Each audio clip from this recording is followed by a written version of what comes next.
Has been declared in Surrey, leaving thousands of people without water. Our national reporter Theo Chicumba has the latest. Nearly 13 are without water here in Surrey. We'll have the latest, as many residents are hoping to have their water switched back on later today. And more oil and gas in legislation to be set out in the King's speech tomorrow. We'll see the government press ahead with new production of oil and gas in the North Sea. We'll have the latest.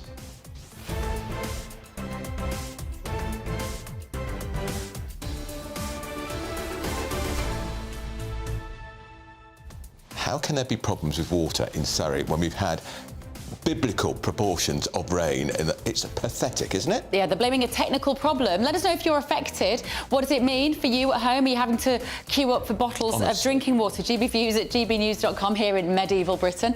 And also this morning, let us know your thoughts on this weekend, which is obviously going to be coming around very quickly. Remembrance Day and Armistice Day. Do you want to see these protests? Aren't we a free country? Aren't we allowed to protest about anything that we want to? We're going to be discussing that. GBviews at gbnews.com. But first, here's Tamsin Roberts with your very latest headlines.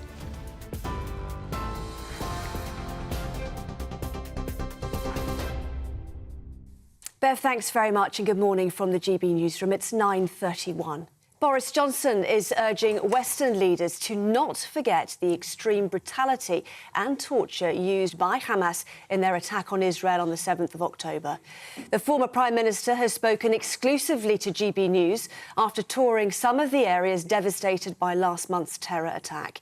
He says he worries that the memory of the horror is fading and that there needs to be a stop to what he's calling a crazy moral equivalence.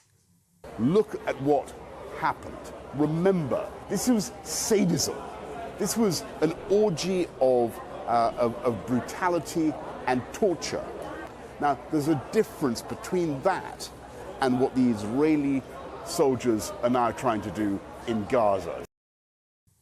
The Israel Defense Forces says it's hit 450 Hamas targets in the last 24 hours.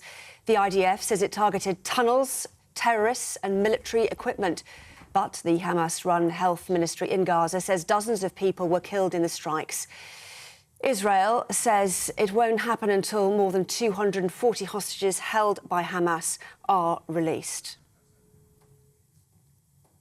Well, that comes as the Foreign Office is temporarily withdrawing some British embassy staff from Lebanon because of the Israel-Hamas war.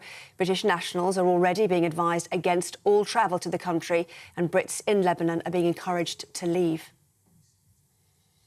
Police are considering whether to ban pro-Palestinian marches in London planned for Armistice Day. Scotland Yard said it would use all powers and tactics at its disposal to prevent disruption, including the banning of a procession when there's risk of a serious disorder. It's after Rishi Sunak labelled pro-Palestinian protests on Remembrance Sunday as provocative and disrespectful. In other news, more than £5,000 has been raised for a Tory MP convicted of racist abuse. Bob Stewart surrendered the Conservative whip while he considers an appeal against his conviction. The 74-year-old was found guilty of racially abusing an activist by telling him to go back to Bahrain outside the Foreign Office. Around 50 people clashed with riot police in Edinburgh last night as fireworks were thrown at officers. 8 police officers sustained minor injuries after having petrol bombs and explosives thrown at them in the Niddry area. Video from social media shows a mob of young people dressed in black throwing pyrotechnics at a line of officers with riot shields. It follows similar disorder in the neighbourhood last bonfire night. Police Scotland says its officers faced what it called unprecedented and disgusting levels of violence.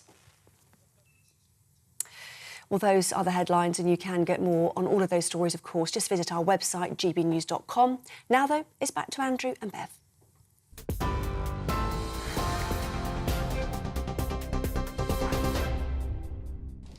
Well, the Metropolitan... Good morning. Yeah, Metropolitan Police Commissioner Sir Mark Rowley, he's under pressure to ban a pro-Palestinian march planned for Armistice Day this Saturday. That's right. Tens of thousands of pro-Palestine protesters are planning to take to the streets of London during the Remembrance weekend.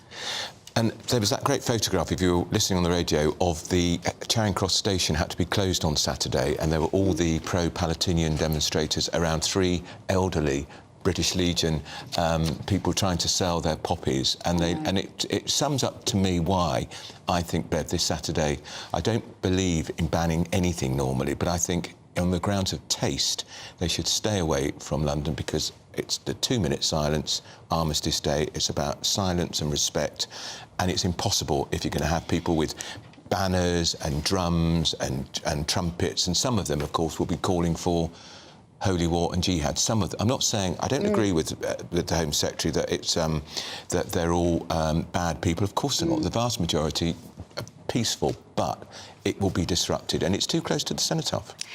I think the issue I have with this, and we'd love to know what you think at home as well, to get involved in this conversation, is that what did those soldiers die for? What did those soldiers who we will commemorate this weekend die for? They died so that we could live in a peaceful, free democracy. And a really important point, of living within that democracy is the right to protest.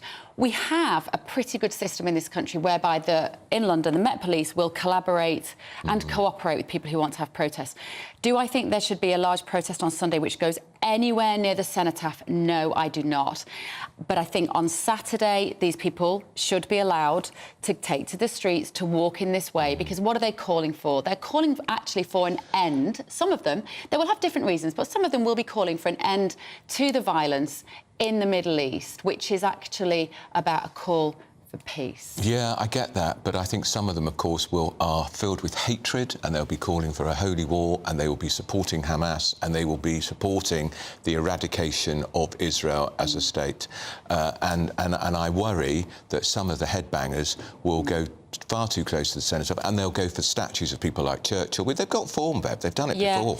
I think in some ways what I'm much more worried about, less than these numbers of people being out on the streets at the weekend, is the way that over the last 20, 30 years we've had apologist politicians, we've had, to some extent, a naive aspects of our media who've turned a blind eye to radical elements of Islamic fundamentalists who wish to change our way of life. So there was one guy in the paper this weekend, a lawyer, Atiq Malik.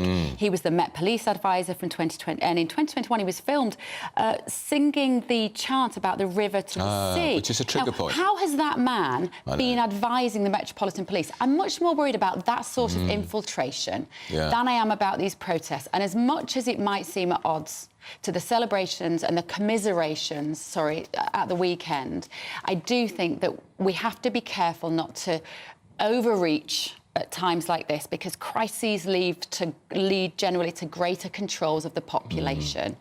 These scenes make me uncomfortable. Yeah, look, they make me deeply uncomfortable. I mean, that is Liverpool Street Station, which they closed down, so people can't do their job, they can't do their work, they can't do their business. What's that got to... Why do that to people who are struggling to make a living anyway? And Charing Cross Station was shut down completely on Saturday. We've also got to talk about Boris Johnson, of course, Bev, because he is going to be off this parish very soon. There he was in Israel.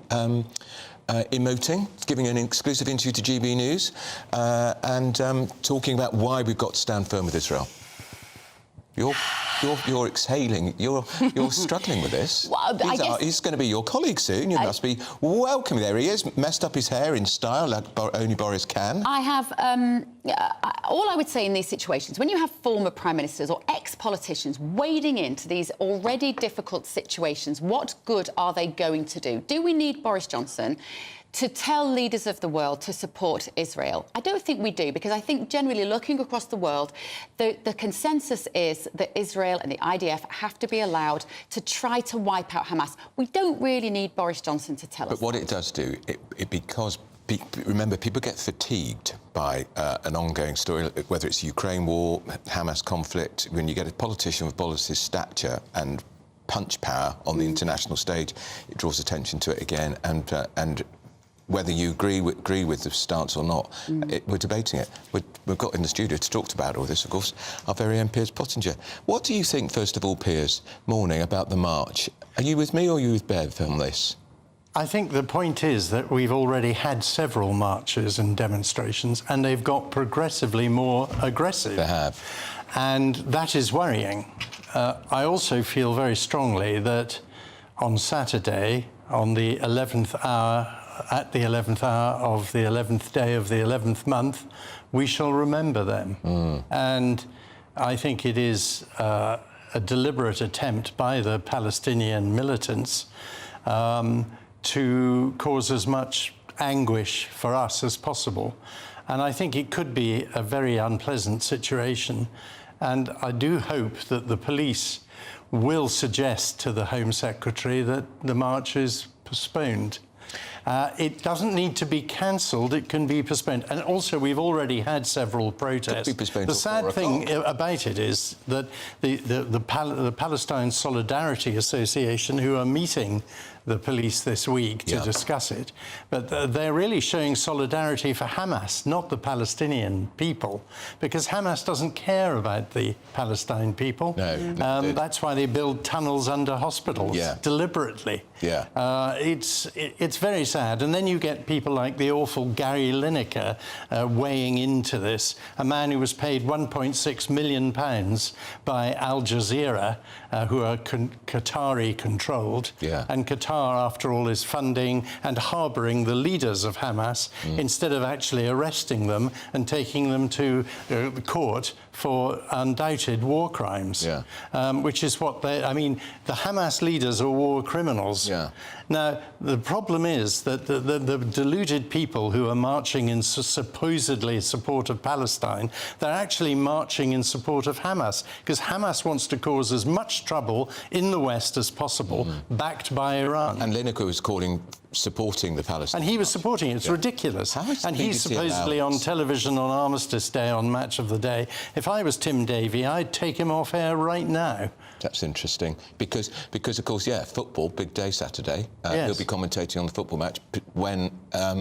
well, he'll be on Match of the Day in the evening. Right. But if you remember, at the beginning of the World Cup, Lineker began by giving a monologue on a football programme about how the human rights situation in Qatar. How hypocritical is that from a man who's taken £1.6 million? So do you think now then, Piers, that it's impossible to support Palestine and the peaceful, a two-state solution without supporting Hamas?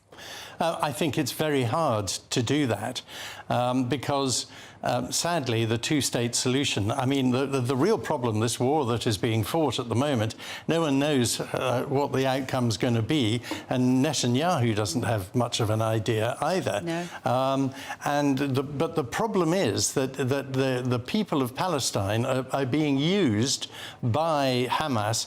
They're not actually being governed by them. When Hamas were in control, they were a terrible government. The people lived in poverty, under all kinds of restrictions. I mean, Hamas as a regime has nothing to commend it. And by supporting the Palestinians, what they should be doing is actually saying, let's get the hostages released and let's disband Hamas, or let's no longer be governed by Hamas. They should be demonstrating as Palestinians against Hamas. And I guess what you're saying is when we see these protesters, nobody has a banner, a protest statement saying end of Hamas. Down with Hamas. You don't see any of that. No, they don't do that. And they, in the meantime, are trying to accuse Israel of war crimes when it's blatantly obvious Hamas are guilty of horrible war crimes. Of course. And there was a Hamas spokesman wheeled out on TV and radio last week, Piers, I'm sure you saw him, saying, we don't want a ceasefire because we will not rest until we have eradicated the State of Israel from the map, and if there was a ceasefire, then there would be another October 7th. That is chilling words. It is. So why are these people demanding a ceasefire if that's what Hamas is determined to do? But to go back to the protests, I mean, if there is rioting on Saturday or Sunday, I think Sir Mark Rowley will have to resign. What if it kicks off? Yes, because, I mean, this was clear. I mentioned this on this programme 2 weeks ago. Yeah, you did. And I said I was really concerned about this weekend coming. And I really think the Iranians behind the Iranian agents pushing these protests really want to cause as much trouble as possible. And the aggression has been building. It's very, very serious and very worrying. Just before we let you go, we've got an exclusive interview with Boris Johnson out. Do you think he was right to be out there? Boris? Yeah. Yes. I don't see why he shouldn't go. Why shouldn't he go, though? I think showing support for Israel is a good thing to do. He is a former Prime Minister. He has great contacts in that country, and I see no reason why he shouldn't go there at all. OK. Right, right. well, thank you, Piers. Always good to talk to you. Always. So Boris Johnson, as we were saying, has urged Israel's allies to never waver in their support for Israel in its war against Hamas. He toured some of the communities attacked by the Hamas terrorists on the 7th of October, and in an exclusive interview with our security editor, Mark White, he said he was horrified by what he saw, and he called on the international community to remember those events. I think it was very important to come here because it's now a month exactly since the appalling atrocities of October the 7th. And I wanted to see it for myself, see the evidence of what happened for myself. But I also worry that across the world, even in our country, the memory of that horror is fading. And people don't understand quite how appalling Hamas's crimes were. And we need to focus on that because we've got to stop this crazy moral equivalence between Hamas terrorism and what Israel is now trying to do to make sure it never happens again. Free, free Palestine! Free, free Palestine! Well, we know, of course, that many thousands are due to head out next weekend during Armistice Day and Remembrance Sunday. A lot of concern about what might happen and calls for that march to be prevented, to be banned. Do you actually agree with that, that these marches should not go ahead? They should remember that Remembrance Sunday is there very largely to commemorate the many, many people in our country, but also across the Commonwealth, who fought against Nazism and fascism.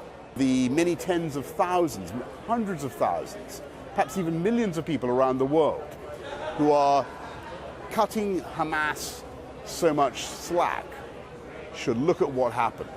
And they should realize that when they go on these marches and they shout these slogans, I think quite hate-filled slogans against Israel, they are actually giving their support to the kind of crazed, racist violence that we saw on October the 7th.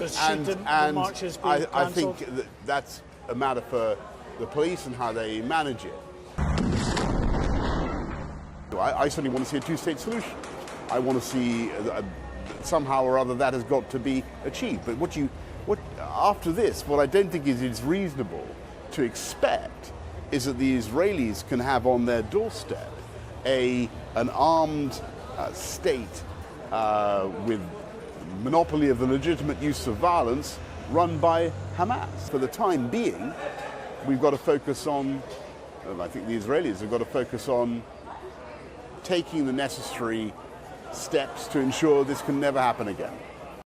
So we'll have that full interview with Boris Johnson after 11 o'clock. GBNews security editor Mark White joins us now. Good morning, Mark. Tell us where you are and what's the latest there from the Middle East. Well, some real tensions now growing in this region just in the last few days, really since that speech that was given by the Hezbollah terror leader Hassan Nasrallah on Friday. Now, many people were braced for the possibility that he would declare all-out war with Israel. He didn't go that far, but he certainly did indicate an uptick in the activity over the border, and we've seen that just in recent days, with more in the way of anti-tank missiles and other munitions lobbed over the border by Hezbollah into northern Israel, and Israel responding in kind against these Hezbollah positions.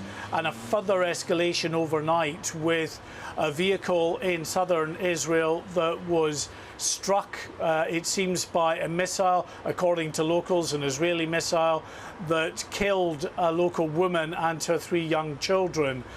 Also, the same time, or round about the same time, on the Israeli side of the border, a vehicle struck south of Kiryat Shmona, a northern Israeli community. That vehicle, the driver of the vehicle was killed, and really all morning these clashes have continued across that border with regular rocket alarms sounding. So I don't think we underestimate just how sensitive and difficult the situation in the north is, and how it really has potential to escalate into a much deeper conflict. OK, thank you very much, Mark White there. And as we said, we will bring you that whole interview with Boris Johnson in Israel before the end of the show. Well, we're talking a lot today about whether or not the police or the government should call off the big demo planned in central London on Saturday, Armistice Day. We get the 2-minute silence at 11 a.m. Bev and I are disagreeing about this. Normally, you wouldn't expect to hear me saying ban anything, but I just think, interest of taste and discretion, I just think it's too risky. So we're going to talk now to Lord Moylan, former advisor to Boris Johnson, member of the Greater London Assembly, who joins us now. Lord Moylan, good morning to you. What's your view on this? Good morning, Andrew. Because Mark Rowley is under... Yeah, please. Sorry, I'm generally with you, Andrew. I think that we should try to accommodate demonstrations where we possibly can. We are a free country. What makes us different from France and so on, where they go around banning everything. And I think we should try to accommodate it. But on this occasion, I think that, you know, this is such a heavy weekend for the police. And the strain being put on the police at the moment is very, very considerable. And I think that there are good operational reasons why the Commissioner should say that this can go ahead, but not this weekend. Okay, another time, but not this weekend. We've got enough to do. My concern, Daniel, my concern would be that if this protest doesn't go ahead in a controlled way with the police, people will turn up anyway. They will turn up and they will protest anyway, because emotions are running so high. They are not going to stay at home if the police say you're not allowed to protest in London this weekend. And at that point, we have the potential for much more chaos and violence. Well, that is a concern. It's obviously a concern. I mean, but one has to strike the balance somewhere. And I think the police are entitled to say that and expect people to comply. The people on these demonstrations are benefiting from freedoms that they have because they live in this country, because they live in a free country, benefits they wouldn't have if they were living perhaps elsewhere. And they, I'm not saying they're foreign. Many of these, of course, the large number are all British, and they benefit from British freedoms. And that means they need to give a little bit of give and take to help make the country work. And if they don't recognise that, then I'm afraid, and their feelings are going to trump the interests, their view of what's good for the country, then I'm afraid we're in a very serious position. You see, I think I'd take this out of the decision of the Metropolitan Police Commissioner, because he's damned if he does, he's damned if he doesn't. I think the Home Secretary and the Prime Minister should just say it's not happening. We know the Prime Minister is very concerned about it. We know Suella Braverman is too. Can't they just issue like an executive order and say it ain't happening? They can have it maybe at 5 o'clock in the afternoon, Daniel, Lord Moylan, at 5 o'clock in the afternoon. But nowhere near 11 o'clock and nowhere near the cenotaph.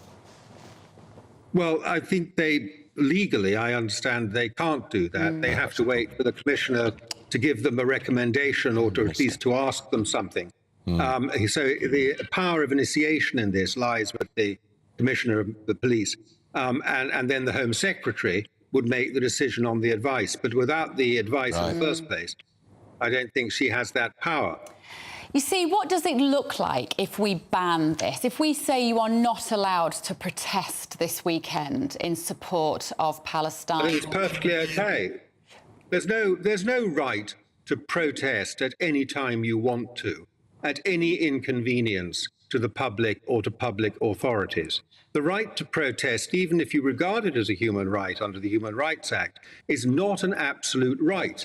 It is one where the state has the legal right to issue conditions and controls. It can say your march has to go this way and not that way. Now, normally that works out by agreement between people organising demonstrations and the police. We don't see it happening. And it's one of the reasons. But it is absolutely not an unfettered right to protest whenever you want to and whenever it suits you at any inconvenience. True, but we're living in a time of war. And so one would think that... We are not living in a time of war. There is a war. We are not. Tell that to the Gazans. Tell that to the Israelis. We are not at war. There is a war happening in a foreign country. Some people feel very strongly about that. They want to express their emotions. There is also the troubling matter that in doing so, many of them are acting in a way, not many, but some, I don't know, are acting in a way which is intimidatory to those who feel sympathy with the other side in that foreign war. And that too is a danger that we have to ward against, because community relations, as we have called them, have effectively our illusion of good community relations is starting to break down in this country. And that also has to be taken into account. OK, all right, we've run out of time, Daniel. I would love to discuss it with you longer, as always. Lord Moylan there. But also, who are not allowed to protest? Well, Islamic states are not allowed to protest. We need to not be like that. It's the wrong weekend. I'm sorry. Right, let us know your thoughts. It's a great debate. gbviews@gbnews.com. Still to come, Prince William has flown commercial to Singapore, whilst his brother Prince Harry is flying by private jet. Of course he is. See Katy Perry. Of course he is. Let's talk about that. With that wife of his. It's Britain's Newsroom on GB News.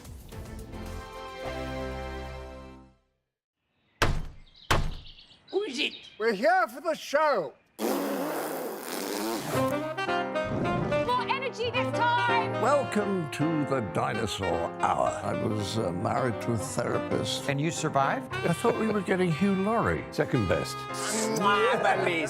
You interviewed Saddam Hussein. What's that like? I was terrified. I'm playing strip poker with these three. Ah! No, thank you. My CDs need to be put in alphabetical order. Are you going to be problematic again? The Dinosaur Hour. Sundays at 9 on GB News. What you get for breakfast is something that, if we do our jobs right, you will wake up to news that you didn't know the night before. It's a conversation. It's not just me and Eamon. We want to get to know you, and we want you to get to know us. From 6, it's Breakfast with Eamon and Isabel. Monday to Thursdays on GB News. Britain's news channel. People in Britain, they love free speech, but they also love fair play. I don't care if I'm speaking somebody from a trade union, from the Labour Party, somebody from the SNP. And I think the viewers like to see that actually we can challenge one another, but in a positive way. We think we ask the questions that people want to ask, and often we ask the questions that we wanted to ask in Parliament but never got the chance to ask. So join us every Saturday, 10 a.m. till noon on GB News, Britain's news channel. Nightmare commute. Kick it up a gear with me, Patrick Christie's, at drive time, 3 till 6 p.m, Monday to Friday on GB News Radio. You can listen online and on DAB+, on the smart speaker app and on the GB News app. And if you've got an Alexa, all you have to say is, Alexa, play GB News. We're also on TuneIn and the Radio Player apps. From the school run to rush hour, get revved up with me, Patrick Christie's, on GB News and GB News Radio. Tired of the usual focus-tested, pre-prepared Westminster runaround? Well, so am I. So you want higher taxes? Is your department to blame for this? Are you rethinking this policy? Every Sunday at 9:30, I'll be sitting down with those in power to get the truth about the issues affecting you. Let's be honest, we've known about the cost pressures of this project for years, not months. That's the Camilla Tominey Show, a politics show with personality. On GB News, the People's Channel, Britain's news channel. Now then, Lee Anderson here. Join me on GB News on my show, The Real World, every Friday at 7 p.m. I'm not eating bloody cat. Are you delicious? mental? Open your mouth. OK, here comes a train. Reminds me of the scene in Singing in the Rain. Adam, is that a good one? Whoa! Join me at 7 on GB News, Britain's news channel. When the news happens, it happens here. And really important breaking news. Breaking news this morning. On TV, radio and online, the news starts here on Britain's Newsroom. All the biggest stories and the answers that you need from across the UK and beyond. Join Britain's Newsroom from 9:30 on GB News. The People's Channel, Britain's news channel. GB News, unlike other broadcasters, isn't obsessed with the London-Westminster bubble. We think there's a nation beyond the M25, and that's why we talk about the issues that matter across the land. Join me on State of the Nation, 8 to 9 o'clock, Monday to Thursday, on GB News. Daisy's listening, and you should too.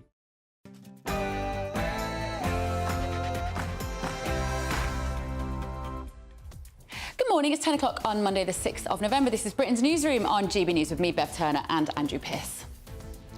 Armistice Day protest. The Met Police under huge pressure now to ban a pro-Palestinian march on Armistice Saturday.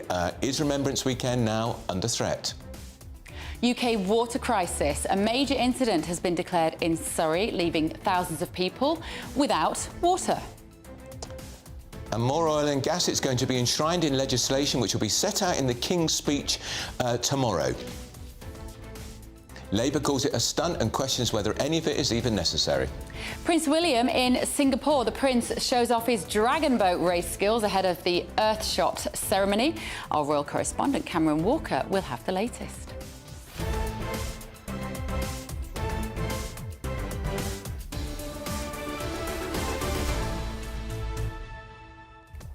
And meanwhile, what have Harry and Meghan been doing, Andrew Pearce? Yes, well, William went off, didn't he? In a private jet. Yeah, William and Harry went to see their great friend Katy Perry in concert. How do you think they got there? On a private jet. Yeah. Oh yes, they're the ones who are the great environmentalists. Private jet. They just don't get it, do they? Pair of 5-star hypocrites, both of them. Get in touch with us this morning. gbviews@gbnews.com is the email address. As always, first though, here's Tamsin Roberts with your headlines.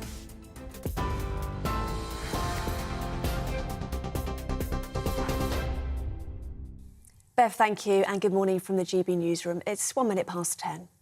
Boris Johnson is urging Western leaders to not forget the extreme brutality and torture used by Hamas in their attack on Israel on the 7th of October.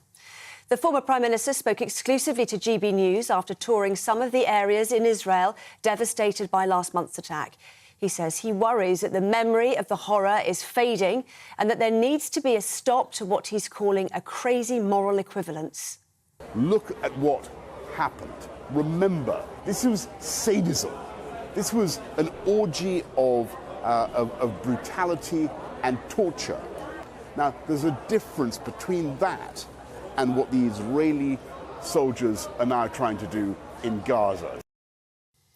The Israel Defense Forces says it's hit 450 Hamas targets in the last 24 hours. The IDF says it targeted tunnels, terrorists and military equipment. The Hamas-run health ministry in Gaza says dozens of people were killed in the strikes. US Secretary of State Antony Blinken is continuing to meet with diplomats in the region and calls for a ceasefire. Israel says that won't happen until more than 240 hostages held by Hamas are released. Well, it comes as the Foreign Office temporarily withdraws some British embassy staff from Lebanon because of the Israel-Hamas war. British nationals are already being advised against all travel to the country, and those that are there are encouraged to leave. Protests during Remembrance events may be banned under plans being considered by the Metropolitan Police. Scotland Yard said it would use all powers and tactics at its disposal to prevent disruption, including the banning of a procession when there's a risk of a serious disorder. It's after Rishi Sunak labelled plans for pro-Palestine protests on Remembrance Sunday as provocative and disrespectful. Former Prime Minister Boris Johnson told GB News the marches would be obscene. Remembrance Sunday is there very largely to commemorate the many, many people in our country, but also across the Commonwealth, who fought against Nazism and fascism. In other news, Burnley's council leader has resigned from the Labour Party over Sir Keir Starmer's stance on the conflict. Afrasiab Anwar, who's been in the party for 10 years, says it's been a really difficult decision. He was, among others, calling for Sir Keir to step down on Thursday after he declined to call for a ceasefire in Gaza. 10 others have also left, describing their memberships as untenable. Shadow Leader of the House of Commons, Lucy Powell, told us that despite the differences in the party, they all want the same thing. You know, no one wants to see people resigning from the Labour Party, and obviously there are some differences of opinion there at the moment on what's happening in the Middle East, but largely, on the whole, everybody in the Labour Party is agreed on the fact that we want to see an end to the cycle of violence and an end to the needless loss of life. Licences for oil and gas projects in the North Sea are set to be awarded annually under new plans. The government says the move, to be announced in the King's Speech tomorrow, will provide job security for 200,000 workers and reduce Britain's dependence on foreign imports. Ministers also say it'll help with the transition to net zero. Labour has vowed to honour licences granted before the next election, but would not allow any new ones if it won power. More than £5,000 has been raised for a Tory MP convicted of racist abuse. Bob Stewart surrendered the Conservative whip while he considers an appeal against his conviction. The 74-year-old was found guilty of racially abusing an activist by telling him to go back to Bahrain outside the Foreign Office. Up to 12,000 people remain without water in Surrey, with the council declaring a major incident. Thames Water has apologised to people in the Guildford and Godalming area and says Storm Ciarán has caused issues at a water treatment plant. The company says supplies will only gradually return as it refills its reservoirs. They're providing bottled water to residents, but locals aren't happy with the shortages. People I think they might have been starting to panic, because obviously they all want the cup of teas. That's what they do in the drinks and that. Obviously you'll have to preserve the water when you have your bath or your shower and stuff like that. You know, you have to stay that way. We couldn't wash up last night, we couldn't have a shower, we couldn't do anything. And it's exactly what they said last time it happened. And the frustrating thing is we have no indication as to when the water supply will be restored. Around 50 people have clashed with riot police in Edinburgh last night as fireworks were thrown at officers. Video from social media shows a mob of young people dressed in black throwing fireworks and petrol bombs at police with riot shields in the Niddry area. 8 police officers sustained minor injuries. Police Scotland says its officers faced what it called unprecedented and disgusting levels of violence.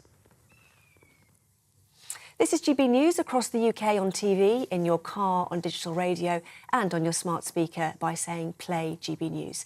Now it's back to Andrew and Bev.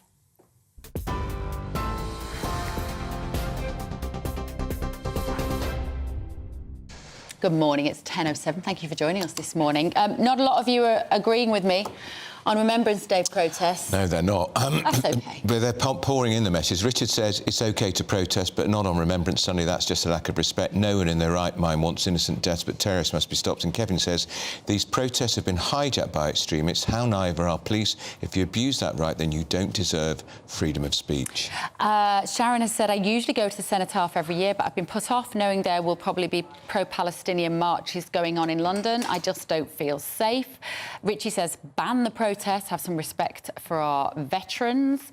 And Micah said these people protesting have no respect for our values or traditions. That image of the 3 elderly poppy sellers mobbed by the protest totally sums up the state of this country. Yeah, I mean, don't disagree with that. They looked absolutely forlorn. They're just trying to flog some poppies for a wonderful cause, and they couldn't do it, and they were surrounded. And you could sense a hostility in the air.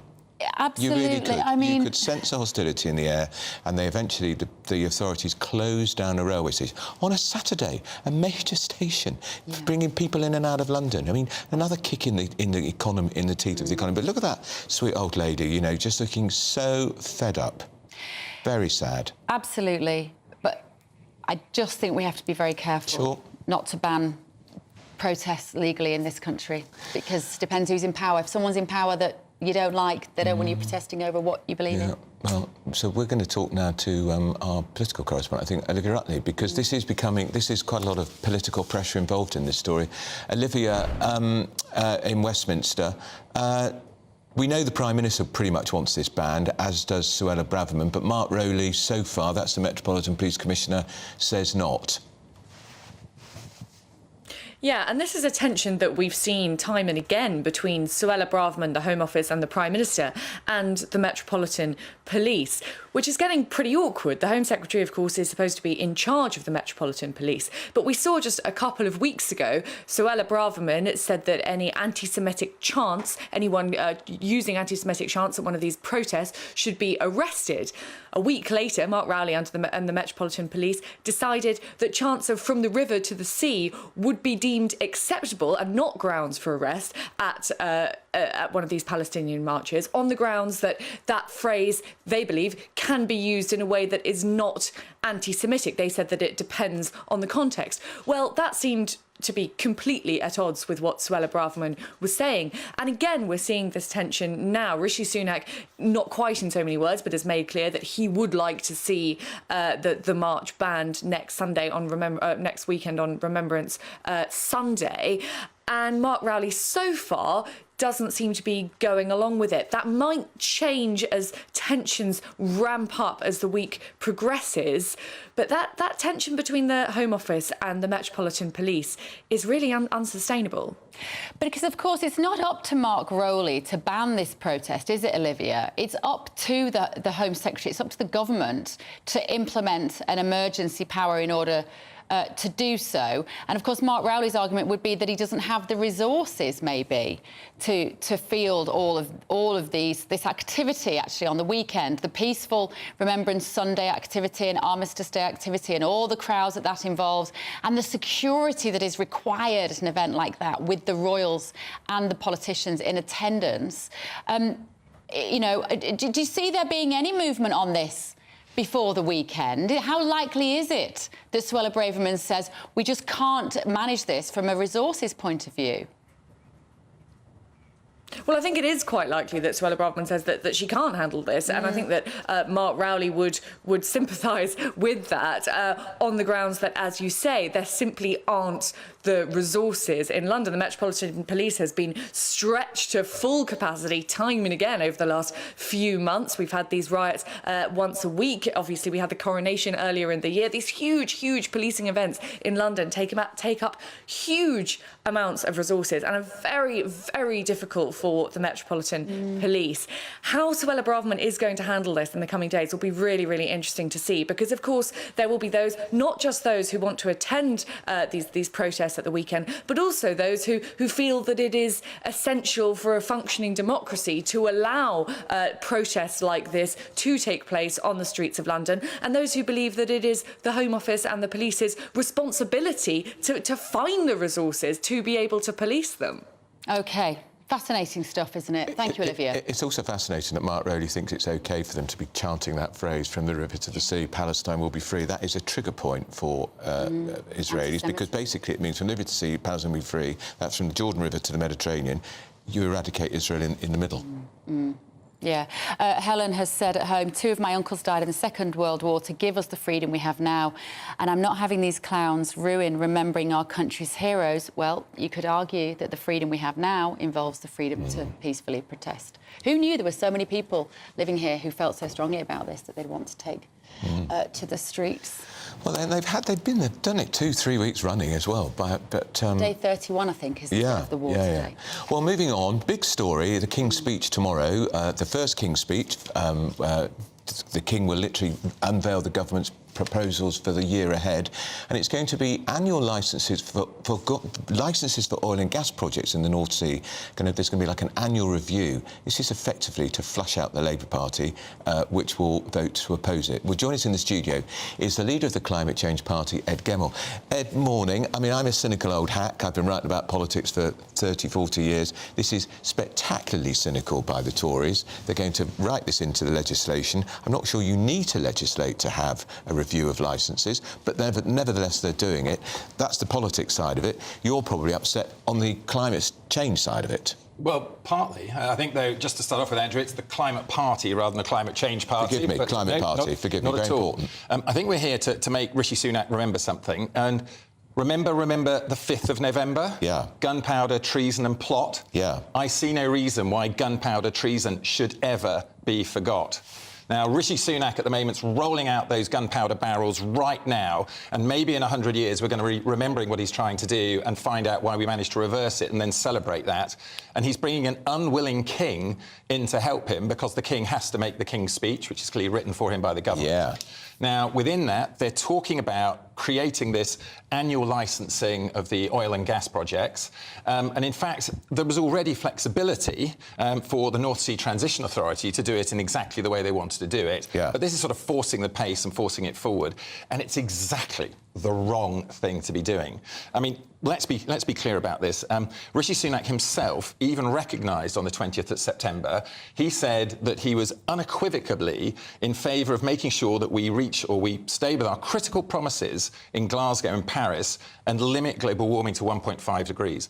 Unequivocal, he said. Now, that would mean that he's absolutely determined to make it happening. But he's sticking to his 2050 target for net but zero. that's not the same thing. Right. The 2050 target for net zero is an absolutely different debate. It's staying under the 1.5 degrees C. I'd love the Prime Minister to come out now on television and show how this increasing of the opportunity to get oil and gas licences is making sure we stay under 1.5 degrees. I think there's a second thing, and the other thing about it is missing the big opportunity. This is blowing up our economic opportunities in the UK. There is a massive opportunity coming down the track for us with dealing with climate change, getting ahead of everybody else and doing it, and this could be an opportunity to do it. Now, let's just look at a slight nuance.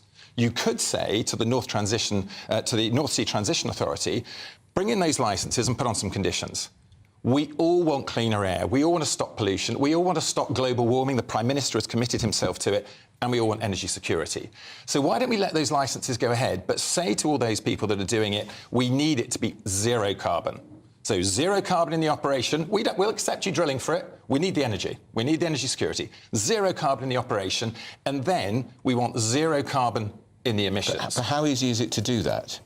Well, at the moment it isn't, because we haven't been concentrating on it, and we need to start driving forward and getting on it. Just take a comparison, the nuclear industry. At the moment, we have papers on the nuclear industry making them deal with the waste, show how they're going to deal with it afterwards, make sure it doesn't affect future generations. Where are those obligations on the fossil fuel industry that they should deal with the waste they're creating straight away? Now, if they did do it, everyone's going to say, people like Steve Baker will say, a load of cost, that's going to cause us a problem. But out of that cost comes opportunity. If we get out there and do it, we'll be ahead of the rest of the world. And if the world is really going to go on drilling for oil and gas, it would be great if it was zero carbon, because we'd accelerated all of those technologies and we're getting the stuff out of the air or stopping it going in the first place. But there are countries around the world, Ed, who are still, as you say, drilling for oil and gas and exploding in their finances, their economies are booming, they're generating billions for their economy, whilst we are it feels like we're doing neither one nor the other. And what you're saying is you would like us to not carry on drilling for these fossil fuels, but to move forward with the green energy generating powers. But that's not going to heat our homes, Ed. There's not enough power to provide us this winter. I mean, we might be having blackouts this winter. But absolutely right on one thing. We're not doing one or the other. Yeah. And if we don't do one or the other, we're just going to lose out, because we'll keep delaying everything. We'll be at the back of the queue and we'll pay everybody else for it. We're currently paying China for everything on the renewables. What we need to do is get a grip. Now, there's a British mission available for us to do this. If we bring those targets forward and get a grip on it and move forward. And what we do is we say, right, we decarbonise the economy by 2030, but we allow everything to be done that's going to help us to do that. So we accelerate all of those technologies, all of those investments, and we just get ahead of the game. And so in this case, we either drill for oil and gas because it's going to give us energy security and it's going to get us ahead of the game and it's going to provide those jobs and those new technologies and everything else, and we'll be the ones leading, or we don't do it. Isn't our contribution to carbon absolutely pathetic, though, compared to other countries? Like, how much of the carbon production in the world are we responsible for compared to, say, China? I do love this question, actually, as I see it on various different times. And that's the thing. When we're looking at the carbon problem, let's say, we start to imagine that our investment into it is an altruistic thing. It's not an altruistic thing. There is an enormous opportunity for us to get ahead. So forget the fact that we may be emitting less than some, although we're a pretty big emitter, actually, relatively Aren't we like speaking. 1%, less than 1%, aren't we? Well, I think government statistics are showing 1.2%, but that's roughly, 1.2, but it's roughly 2% when you take into account everything we import. And where do we import it from? China. They make everything for us and they make all the money from it. So if we actually decided to get ahead in this game, we'd actually make the money. And look, at the moment, China is minting it on climate change, absolutely minting it. They're doing more than 60% of the production for solar, for wind and for batteries overall. They've got huge control over the processing of rare earth metals. I think it's something like 70, 80, 90%. They are making all the money. Why? We just let them get on with it, like we had done for everything else. We need to onshore it, do the work here and start having the advantage. We were hoping to talk to the Energy Minister, Claire Coutinho, but I think she's coming on later. But she would argue, of course, that one very important reason that we will be encouraging more exploration in the North Sea is because we do not want to rely on Putin's gas. And that's a compelling case, isn't it? Well, I think there's two things there. We also know that most of what we produce in the North Sea goes straight abroad anyway. Yeah. It goes onto the, the international energy markets. Yeah. If we're looking at Rosebank, one of the biggest fields that's been pushed forward recently, I mean, it's owned by the Norwegians and the Israelis, so profit doesn't come to us either. And we're currently subsidising that to the tune of, I think, about 3 billion of our money going into subsidising it, so that the money and the profits go off to, to Norway and to Israel. I mean, the whole thing is completely broken, and what we've got to do is get a national mission and start organising it all so we make the money out of it, and it's good for us. How's your climate party doing? We're now currently out on the big push for two big things, and that's for funding and candidates. We've already had about 30 or 40 candidates come forward now who we're assessing. We're now looking to others, particularly councillors around the country, independent councillors who may wish to join us, because we're independent on everything else. And where do you feel that the party sits politically, left or right? We're certainly not left. I mean, we're really out looking at the central ground, which is probably 60% of the electorate, but also with our focus on the opportunity, the economic opportunity and the business, that also sits with the more on the centre-right. So I think the Conservatives should be extremely worried about us taking away some of those votes from them, particularly the further they go down this path. Okay. And will you be running for Parliament next year? I will certainly be running for Parliament, and I'll be running against Steve Baker, so the founder of the Net Zero Scrutiny Group in Parliament. Ah, that's interesting. Did we know that? I don't think that's been officially announced. It just has been. So you've got an exclusive here. Thank you very much. Well, and of course, Steve Baker is the government minister, and High Wycombe, I think, is the constituency. He is, yes. He's in High Wycombe, and I'm living in High Wycombe, and I'll be standing against him and replacing him for the next Parliament. Ah, well, there we are. You heard it here first on GB News. That's good to see you, Ed. Ed Gemmill, leader of the Climate Party, not the Climate Change Party, as I said incorrectly earlier. Great to talk to you, Ed. Right, let us know your thoughts on all of that interesting stuff. Now, Prince William was terrified in his dragon boat race in Singapore, apparently, but he didn't miss a stroke. We are GB News, Britain's news channel.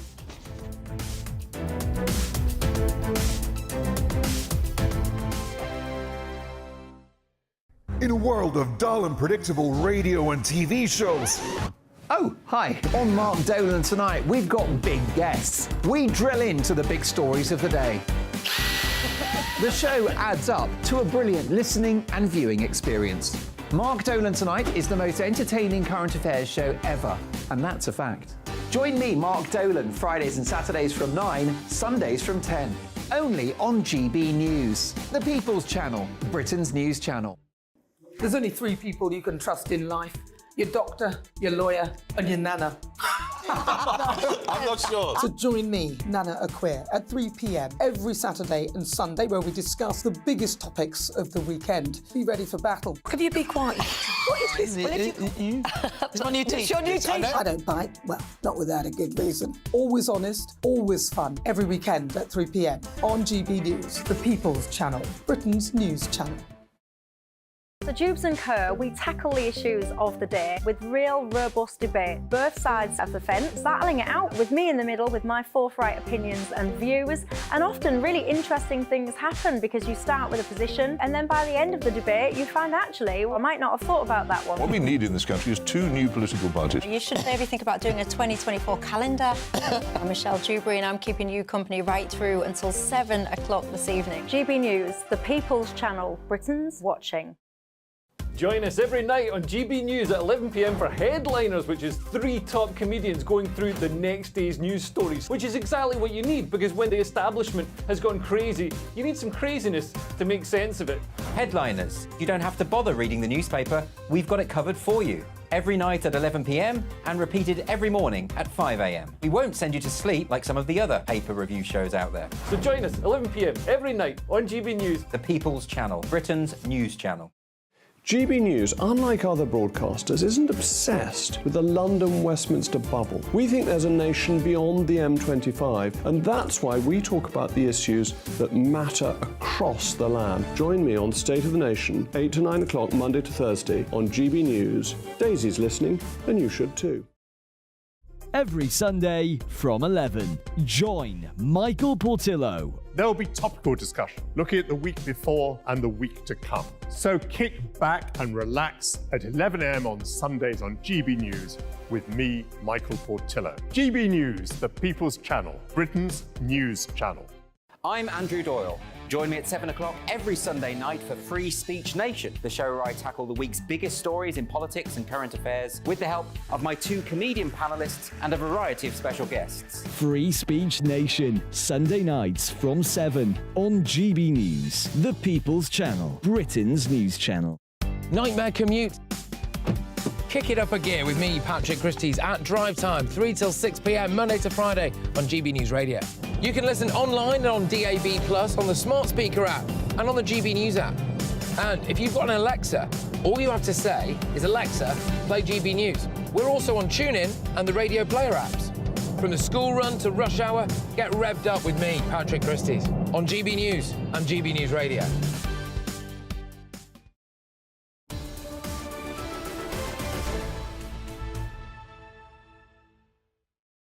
It's 10:25 with Britain's Newsroom on GB News with Andrew Pearce and Bev Turner. So, Prince William was given a royal welcome in Singapore as he arrived on the island for the 3rd annual Earthshot Prize. He's attending the United for Wildlife Global Summit, which will bring leaders from the conservation world together to exchange ideas and best practices to combat the illegal wildlife trade. So, joining us in the studio is GB News royal correspondent Cameron Walker. He's doing very well, isn't he, our William? Cameron, he's doing well. He certainly is, all about the environment, wearing a tie made from recycled plastic bottles, I've been told in the last few minutes. He also, you'll like this, he also flew commercially to Singapore, unlike his brother Harry, who over the weekend flew on a private jet 40 minutes to attend a Las Vegas concert. 40 minutes? So he could have gone by train or car? So according to the Mail, he flew on a private jet for 40 minutes to go and attend a concert by Katy Perry on the same day that Prince William flew to Singapore. How does that fit in with his green credentials? He's the great environmentalist.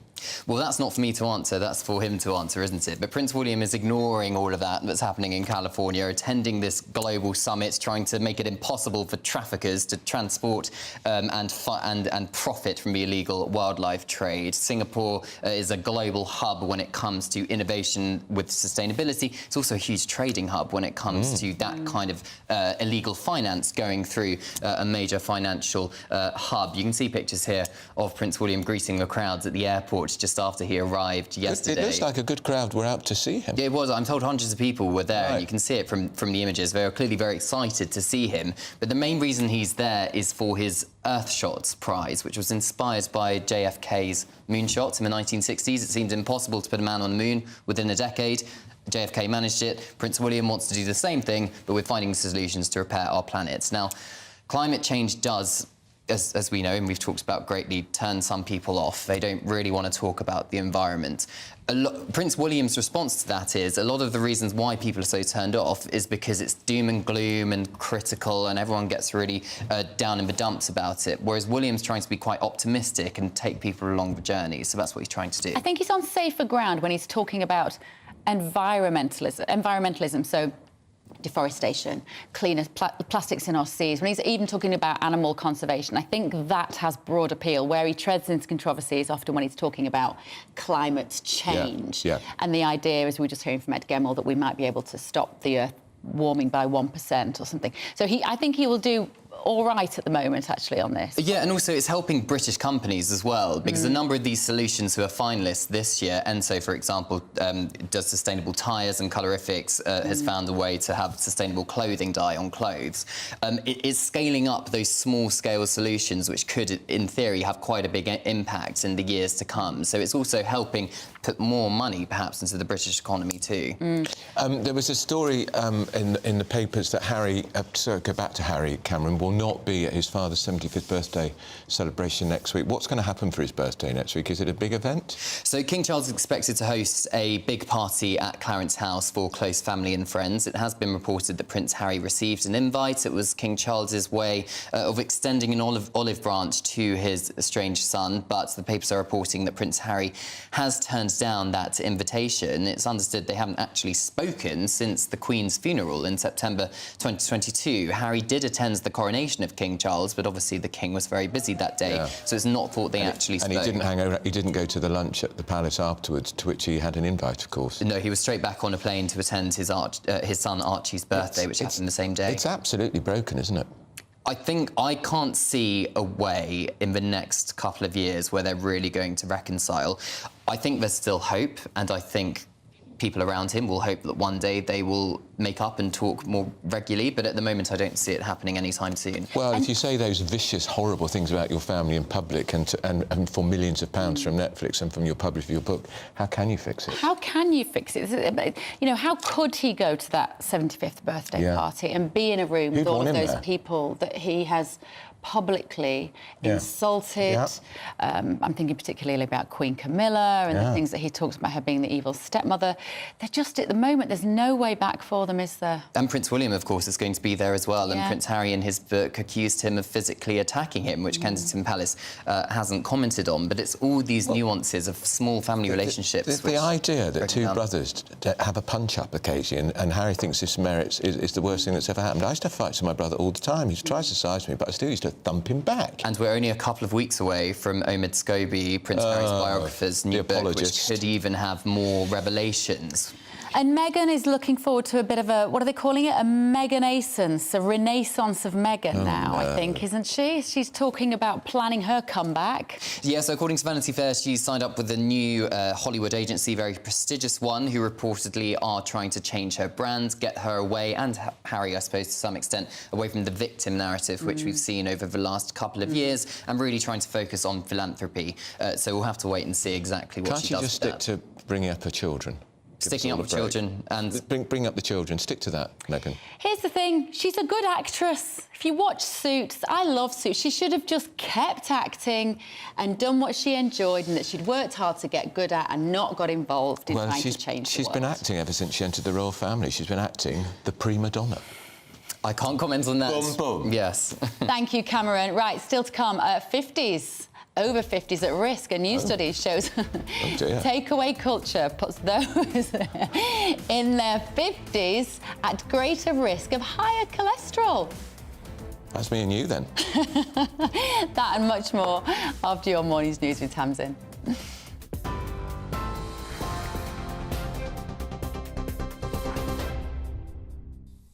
Bev, thank you. Here are the headlines at 10:31. Boris Johnson is urging Western leaders to not forget the extreme brutality and torture used by Hamas in their attack on Israel on the 7th of October. The former Prime Minister has spoken exclusively to GB News after touring some of the areas devastated by last month's terror attack. He says he worries that the memory of the horror is fading and that there needs to be a stop to what he's calling a crazy moral equivalence. Look at what happened. Remember, this was sadism.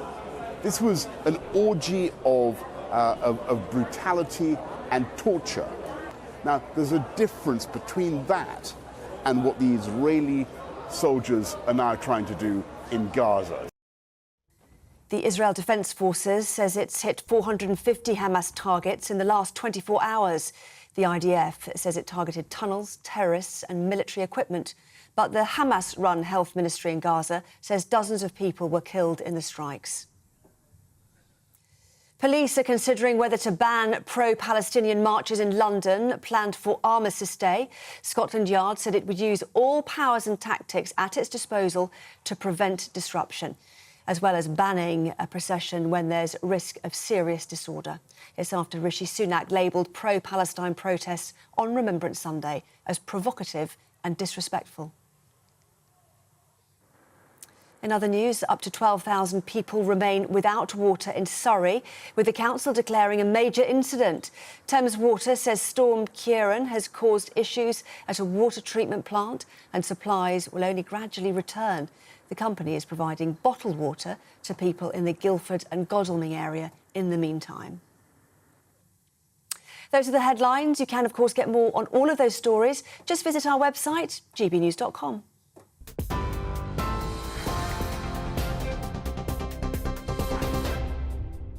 For stunning gold and silver coins you'll always value, Rosland Gold proudly sponsors the GB News Financial Report.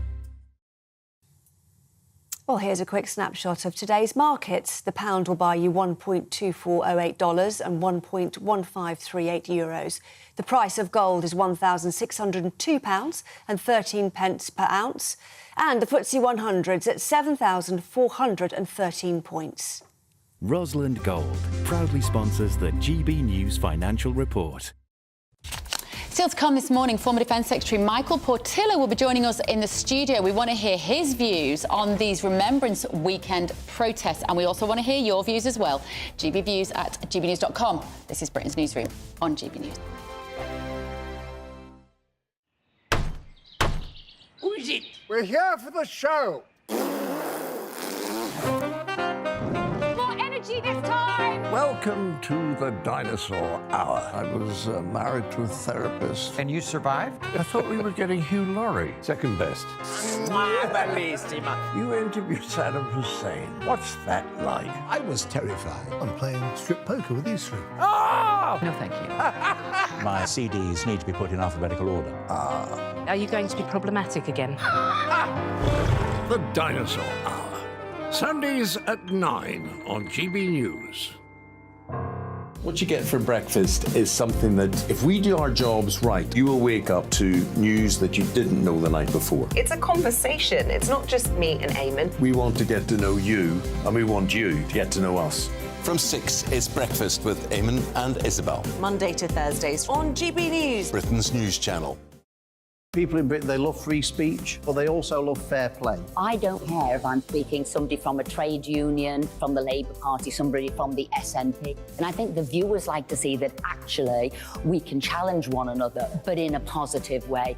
We think we ask the questions that people want to ask, and often we ask the questions that we wanted to ask in Parliament but never got the chance to ask. So join us every Saturday, 10 a.m. till noon on GB News, Britain's news channel.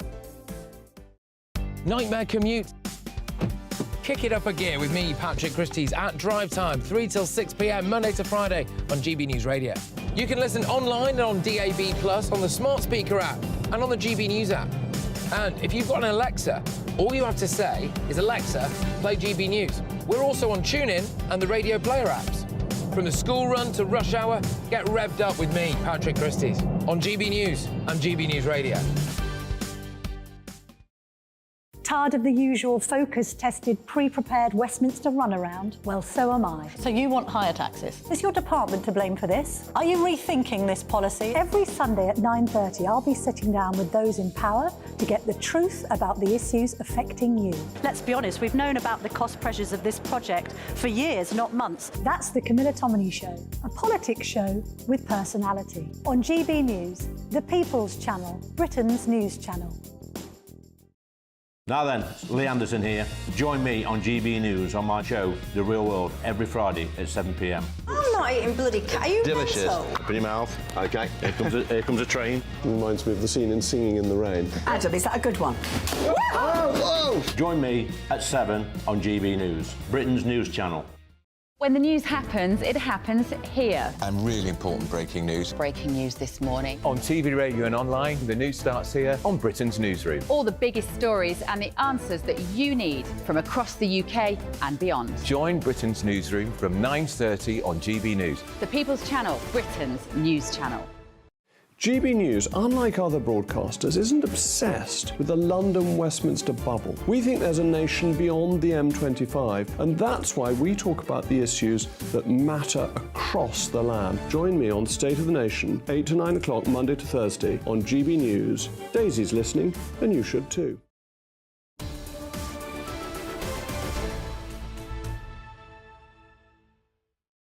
.38 with Britain's Newsroom on GB News with Andrew Pearce and Bev Turner.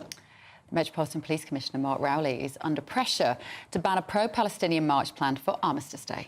We don't know how many people will turn up. It could be hundreds of thousands, and what they're trying to avoid is the government, the Prime Minister and the Home Secretary do not want this march to go ahead on Armistice Day, which is Saturday. So we're joined now in the studio, we're delighted to say, by former Defence Secretary Michael Portillo and, of course, GB News presenter. Our inbox this morning, Michael, is full of people saying that this protest should be banned this weekend. But Andrew is quite clearly said he doesn't like to ban things ordinarily, but he feels this is an exception. I'm very conflicted about this because I think protesting is part of our liberal democracy and we should be allowed to do it. Yeah, well, in a way, you're both right. I think my view would be that if the march is on Saturday, although I think it is a great discourtesy to hold this march on the Armistice weekend, if it is on Saturday, if it is at a different time from other events, and if it's in a different place, I should think it would be quite difficult for the police or the Home Secretary to ban it. However, one argument could be that the resources of the police are just not up to it. And I think the government is very worried about the idea that there could be violence, which would be an image projected from Britain at a time when Britain is meant to be commemorating its war dead from so many different conflicts. And of course, that will not be averted if the march is banned, because people will still turn up, and then the police will try to enforce the ban, which undoubtedly will lead to violence. So I don't think there's a very easy answer to this. It's most unfortunate that this proposal has been made in the first place.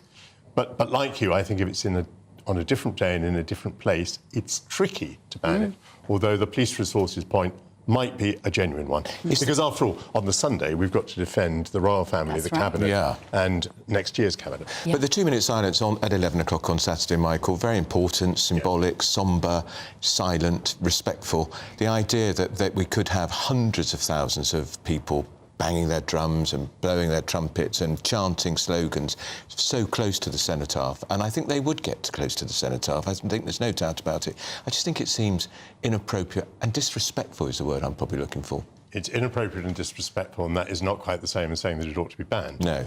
And of course, the cenotaph has to be defended. We can't have His Majesty going to a cenotaph that's been daubed with slogans the day before. That is absolutely impossible. However, I mean, if there were a football match on Saturday and the fans, you know, on the trains coming down to London or whatever, were not observing the 11 o'clock silence, that would also be undignified and offensive, but nonetheless it wouldn't be banned. And that already happens, of course. And that happens all the time. Yeah. It's a difficult one, isn't it? Because should it be in the gift of the Home Secretary to ban this, or up down to the police chief? I feel rather sorry for Sir Mark Rowley, the Metropolitan Police Commissioner. I don't very often, because he's under such huge pressure. No, I entirely agree with you, because you know, he's damned either way. But I think the official position is they make the recommendation, which then leads to an order by the Home Secretary, which is then enforced by the police. So when he makes his recommendation, he's got to think about the balance between being asked to police very different events over the same weekend against the provocation of the march being banned, which would probably lead to a more violent situation. Let me ask you another question. You're a former Defence Secretary. Boris Johnson has gone out to Israel. We've got an interview with him. Obviously, Bev thinks he shouldn't be there. Waste of time, getting in the way. I say, why not? He's a former Prime Minister, high profile. Don't always disagree, quite often. But draws attention, he's drawing attention to the fact that Britain's got to continue to stand foursquare with Israel. What's your view? My view yesterday was I was astonished that someone who wasn't even a Member of Parliament had gone to see the IDF and was being treated at quite a high level. However, in the clip that I saw just a few moments ago, in which he's making an argument that I would make, and that argument is that somehow the world has quickly moved on from the atrocities of October the 7th and arrived at a situation of moral equivalence where they say, well, this crime matches that crime. Yeah. He is denouncing that, and I denounce that too. And people do listen to Boris. I mean, that's one of the reasons why this... You look surprised. No, it's one of the reasons why this channel is going to take him on. It's one of the reasons why he won a majority of 80. It's one of the reasons why, when he worked with the Conservative Party, they won elections with huge majorities, because people listened to him. So actually, I think the Israelis have been wiser than I was yesterday. That is to say, I would have said, oh no, who's this fellow? He's not even a backbencher. But no, he's a person whose voice carries around the world. Yeah. Is it a distraction, though, Michael? Because also, it is that there is rather a lot to do out there, and he needs to be kept safe in that environment as well. You don't think that... I mean, what's in it for him? What's in it for him to go out there? Oh, well, for him, I think ego, that feeling that he still plays a part on world affairs. But let me tell you what's in it for the Israeli Defence Forces. For Israel, it is vital to have the United Kingdom and the United States on board, and as many European Union countries as well, and, if it were possible, to have their voters on board as well. And so if they have to devote a bit of effort to protecting Boris, but Boris appears on our channel and on every other channel telling people not to forget October the 7th, there is such a premium. I mean, that's publicity they can't buy. Yeah. And when we talk about the fact that he's reminding people of the events of October the 7th, and I think that is absolutely critical to do. But do you think what he's asking for is to see this conflict as starting on that day? Because, of course, all those people who will protest this weekend will say, that's not when this conflict started. This is decades old. and therefore the moral equivalence argument is debatable. Well, I don't think it is debatable. I don't think it is debatable. Of course, things didn't start on October the 7th, but what happened on October the 7th is not explained by, and certainly not justified or condoned by or excused by anything that went before. It was an act of savage barbarism against Jewish people, and specifically it was about slaughtering them, humiliating them, torturing them, raping them, capturing them, burning their bodies. I mean, absolutely appalling.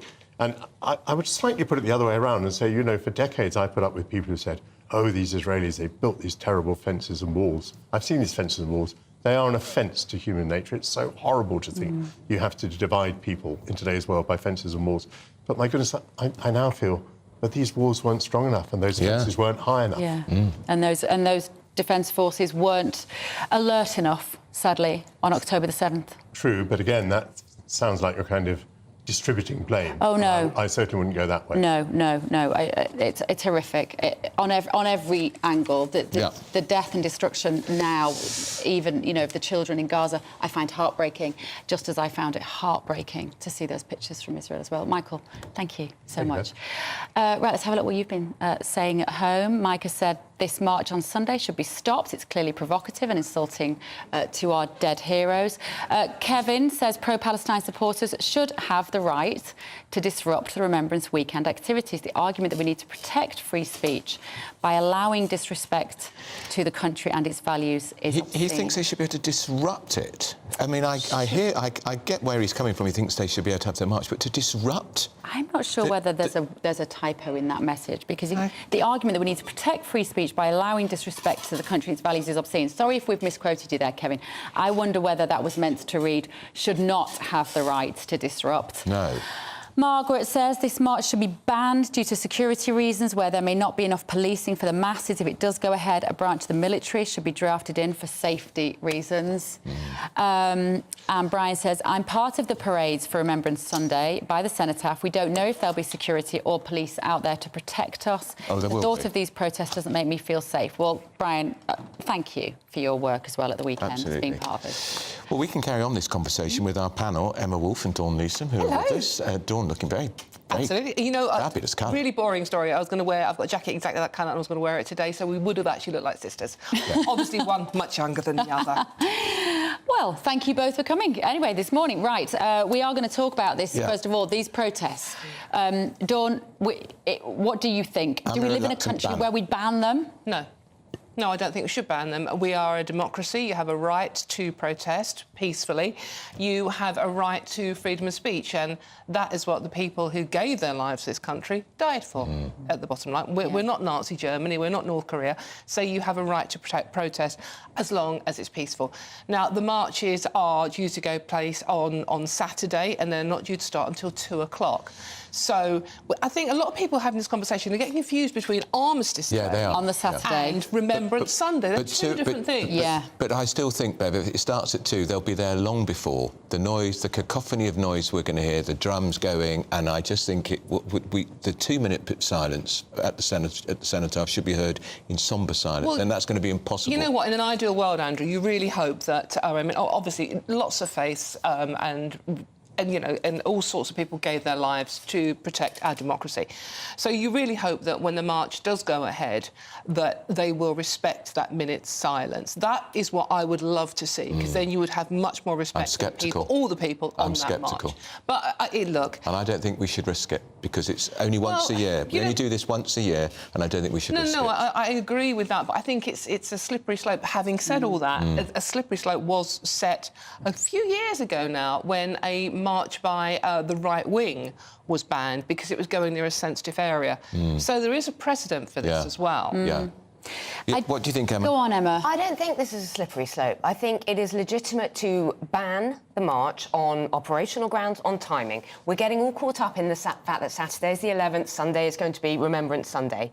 I think we have one weekend which is sacred to remembrance, which is sacred to those who gave their lives in the war and finally to the peace. And I think it's perfectly legitimate to say, I'm sorry, not this weekend. We've seen the past, 3, 4 Saturdays now in London. It's an extremely tense atmosphere.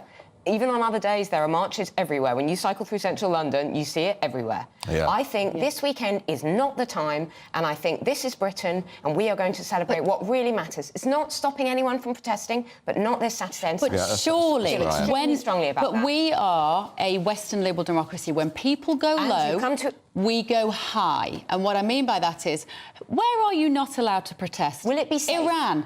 Iran, who fund Hamas. They wouldn't like protests. Wouldn't it be wonderful? But wouldn't they love it? Wouldn't the Iranians love it to say, we force the British government to ban people from walking on their streets? They're becoming more like us. We win. We're not banning protests. No. We're saying this is not the time. We're talking about police resources. We're talking about the timing, the respect to generations of people, actually. And we are saying, operationally, the police cannot keep everybody safe. If that's how you know, it doesn't matter how you, well, it does matter how you frame it, but that is a way, in terms of public safety, security. But they will march anyway. But but isn't that Emma's point? It is once a year only. Yes, of course. So why can't we just respect that and respect the people who want to be there? Their own families, perhaps, who've fallen in wars and conflicts. I totally agree with that. But the actual Veterans March and the Remembrance Sunday parade is taking place on the Sunday. There isn't anything really going on the Saturday, apart from the 2-minute silence. Apart from the fact that is Armistice Day. Yes, that is the 11th of the 11th of the 11th. That's a significant. And there'll be a lot of preparation in central London for the Sunday. There'll be whatever happens, even if they do ban it. There's going to be things are going to kick off. And they're not banning it; they're postponing it. Yeah. Well, they're not postponing it yet. But as Michael Portillo said, banning it is going to provoke and inflame protesters. Yeah. So it is an awful situation. I think and as usual, the Met Police and the government have not decided. It's a bit like the BBC. It is They don't make a decision and they let it fester, and everyone debates it, and no one takes a decision and sticks to it. For once, I do feel sorry for the Metropolitan Police Commissioner, Mark Rowley, because the government should just say quite in his ear, "We want you to ban it, dear." I'm the Home Secretary. Well, I mean, look, he's damned if he does and damned if he doesn't. But I agree with Ben. If you do ban the march, you are going to get I hate this phrase, but everyone knows what it means now. The bad actors turning up in any case. But they're going to be there anyway. Even more disruptive. But they're going to be there anyway, chanting about the river and the sea. You're adding to their mill, I think. I think we should actually let people protest. Hopefully it'll be peaceful, and hopefully they will stay away from the sensitive areas. Good luck and these protests are going to happen every single weekend. All the more reason then we could postpone it. All the more reason we could postpone it this weekend, because they're going to happen the weekend after that and the weekend after that. We're saying this weekend is not the time. Yeah, sorry, exactly. not this weekend. That's what we're saying. We're not banning anything. Now, we're talking, because, of course, the King will be there on Sunday, but he's got a big occasion next week. He's 75. I know. I'm afraid I think he looks it, actually.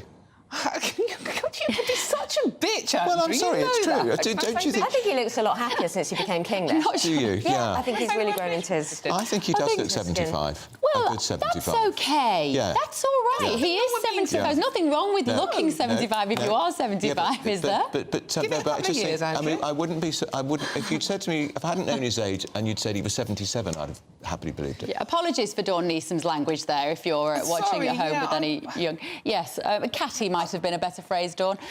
Stop being so catty, Mr. Kiff. Catty. But the B word does. Harry isn't going to be there. No, Harry is not going to be there. Hooray! He couldn't possibly be, could he, Dawn? Anyway, I'm going to be catty about Harry. Actually, I'm not. No, he's turned down an invitation, evidently, to his own dad's 75th birthday, which is a week on Tuesday, isn't it? I believe. But you know, 5 years ago, he and Meghan actually cancelled their honeymoon or postponed their honeymoon to go to their dad's 70th. So it's amazing how much has changed in 5 years. Staggering.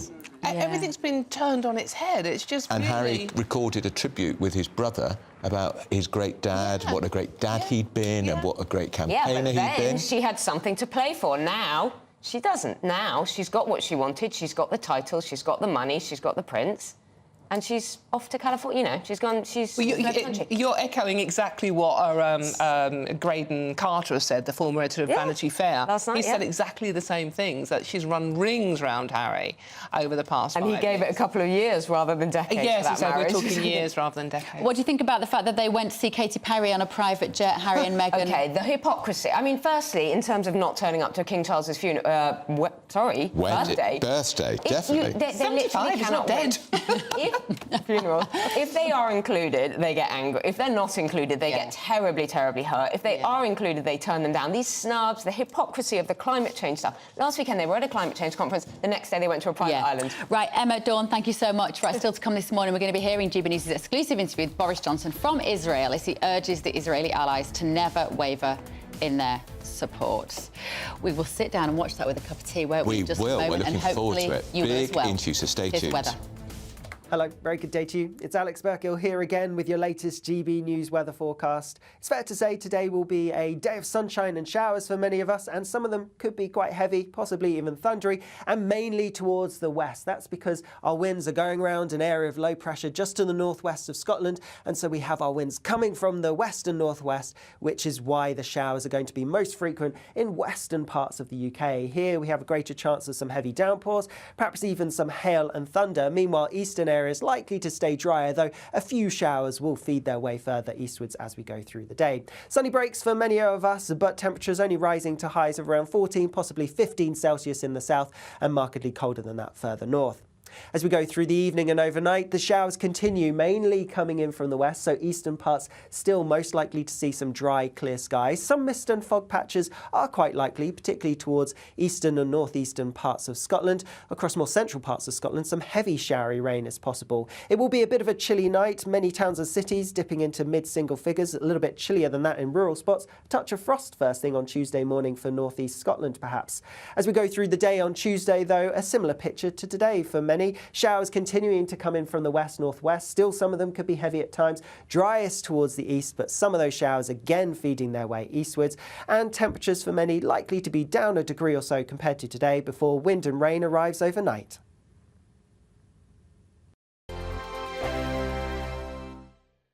In a world of dull and predictable radio and TV shows. Oh, hi. On Mark Dolan tonight, we've got big guests. We drill into the big stories of the day. The show adds up to a brilliant listening and viewing experience. Mark Dolan Tonight is the most entertaining current affairs show ever, and that's a fact. Join me, Mark Dolan, Fridays and Saturdays from 9, Sundays from 10. Only on GB News, the People's Channel, Britain's news channel. There's only 3 people you can trust in life. Your doctor, your lawyer, and your nana. I'm not sure. So join me, Nana Aquare, at 3 p.m. every Saturday and Sunday, where we discuss the biggest topics of the weekend. Be ready for battle. Could you be quiet? What is this? It's my new teeth. It's your new teeth. I don't bite. Well, not without a good reason. Always honest, always fun. Every weekend at 3 p.m. on GB News, the People's Channel, Britain's news channel. So Jubes and Kerr, we tackle the issues of the day with real, robust debate, both sides of the fence, battling it out with me in the middle with my forthright opinions and views. And often really interesting things happen because you start with a position and then by the end of the debate you find actually, well, I might not have thought about that one. What we need in this country is 2 new political parties. You should maybe think about doing a 2024 calendar. I'm Michelle Dewberry and I'm keeping you company right through until 7 o'clock this evening. GB News, the People's Channel, Britain's watching.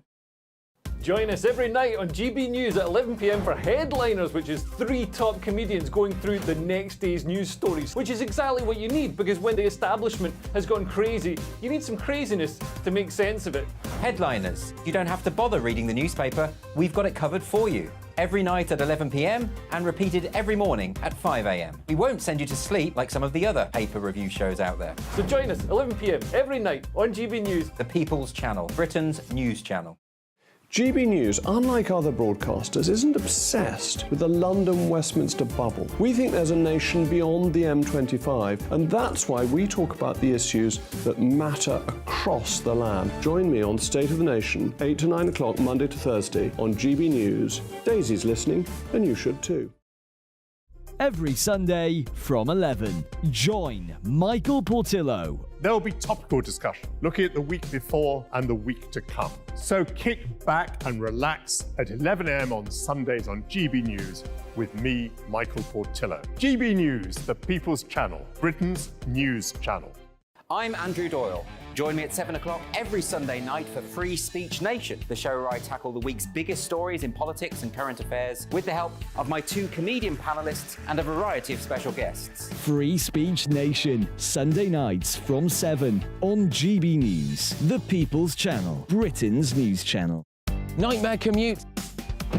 Kick it up a gear with me, Patrick Christys, at drive time, 3 till 6 p.m, Monday to Friday on GB News Radio. You can listen online and on DAB+, on the smart speaker app and on the GB News app. And if you've got an Alexa, all you have to say is, Alexa, play GB News. We're also on TuneIn and the Radio Player apps. From the school run to rush hour, get revved up with me, Patrick Christys, on GB News and GB News Radio.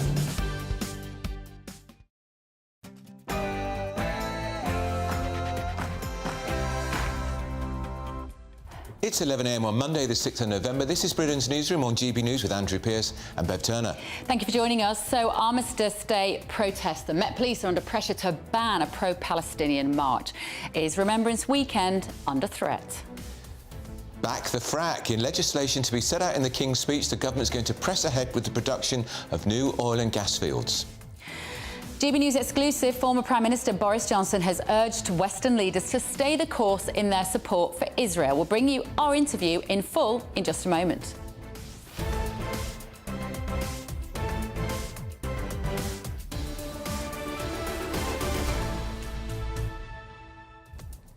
It was interesting what Michael Portillo said about Boris, wasn't it? About his reach and how thrilled Israel will be to have that endorsement. Yeah. Also, let us know if you're affected by these water shortages in Surrey. I think about 600,000 houses have got no water this morning. Get in touch with us if you're one of them. Thames Water should be hanging their head in shame. At gbnews.com. Yeah, it's ridiculous. So how much do they charge us for our water? You know what we've had quite a lot of recently? Rain. Yeah. I mean, I'm not saying the two are connected, but any minute now we'll have a drought warning, I'm sure. Yes. Let us know your thoughts this morning. First, though, your headlines with Tamsin Roberts.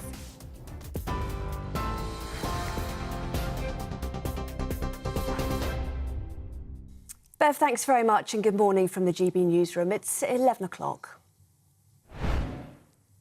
Well, we can just start with some breaking news. The Prime Minister has described allegations that a Tory MP committed a series of rapes as very serious. Sir Jake Berry, a former Tory party chairman, told police that an internal failure to act on allegations of rape allowed an unnamed MP to continue to offend. Rishi Sunak has urged anyone with evidence of criminal acts to talk to the police. So that news just in. Boris Johnson is urging Western leaders to not forget the extreme brutality and torture used by Hamas in their attack on Israel on the 7th of October. The former Prime Minister spoke exclusively to GB News after touring some of the areas in Israel devastated by last month's attack. He says he worries that the memory of the horror is fading and that there needs to be a stop to what he's calling a crazy moral equivalence. Look at what happened. Remember, this was sadism. This was an orgy of brutality and torture.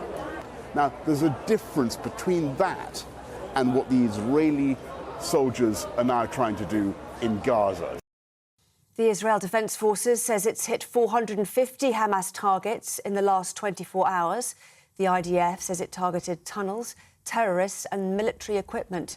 But the Hamas-run health ministry in Gaza says dozens of people were killed in the strikes. US Secretary of State Antony Blinken is continuing to meet with diplomats in the region amid calls for a ceasefire. Israel says that won't happen until the more than 240 hostages held by Hamas are released. Protests during Remembrance events may be banned under plans being considered by the Metropolitan Police. Scotland Yard said it would use all powers and tactics at its disposal to prevent disruption, including the banning of a procession when there's a risk of serious disorder. It's after Rishi Sunak labelled plans for pro-Palestine protests on Remembrance Sunday as provocative and disrespectful. Former Prime Minister Boris Johnson told GB News the marches would be obscene. Remembrance Sunday is there very largely to commemorate the many, many people in our country, but also across the Commonwealth, who fought against Nazism and fascism. Burnley's council leader has resigned from the Labour Party over Sir Keir Starmer's stance on the Israel-Hamas conflict. Afrasiab Anwar, who's been in the party for 10 years, said it's been a really difficult decision. 10 others have also left, describing their memberships as untenable. Mr Anwar is, among others, calling for Sir Keir to step down after he declined to call for a ceasefire in Gaza. Labour, however, does back international calls for a humanitarian pause in the fighting. Shadow Leader of the House of Commons, Lucy Powell, told us that despite the differences in the party, they all want the same thing.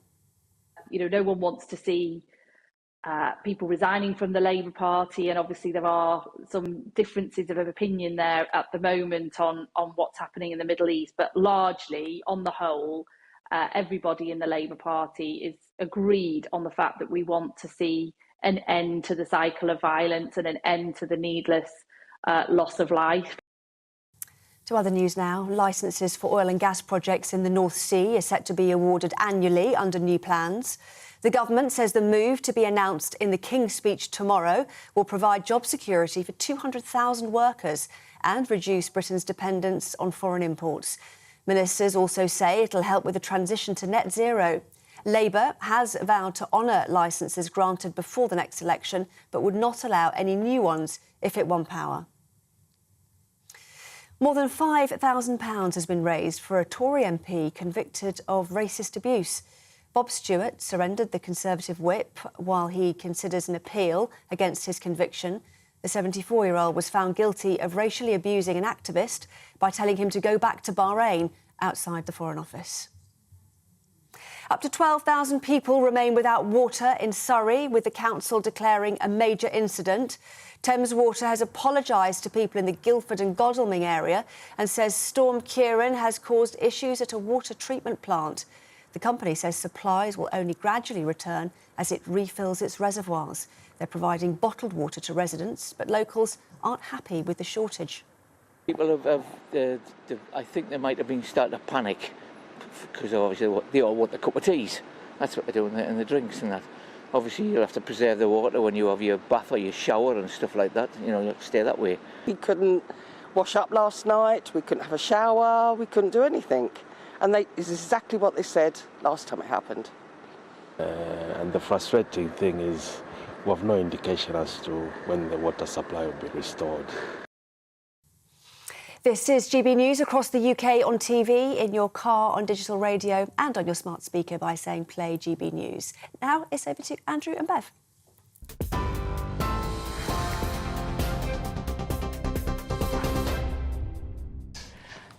It's 11:06. Thank you for joining us this morning.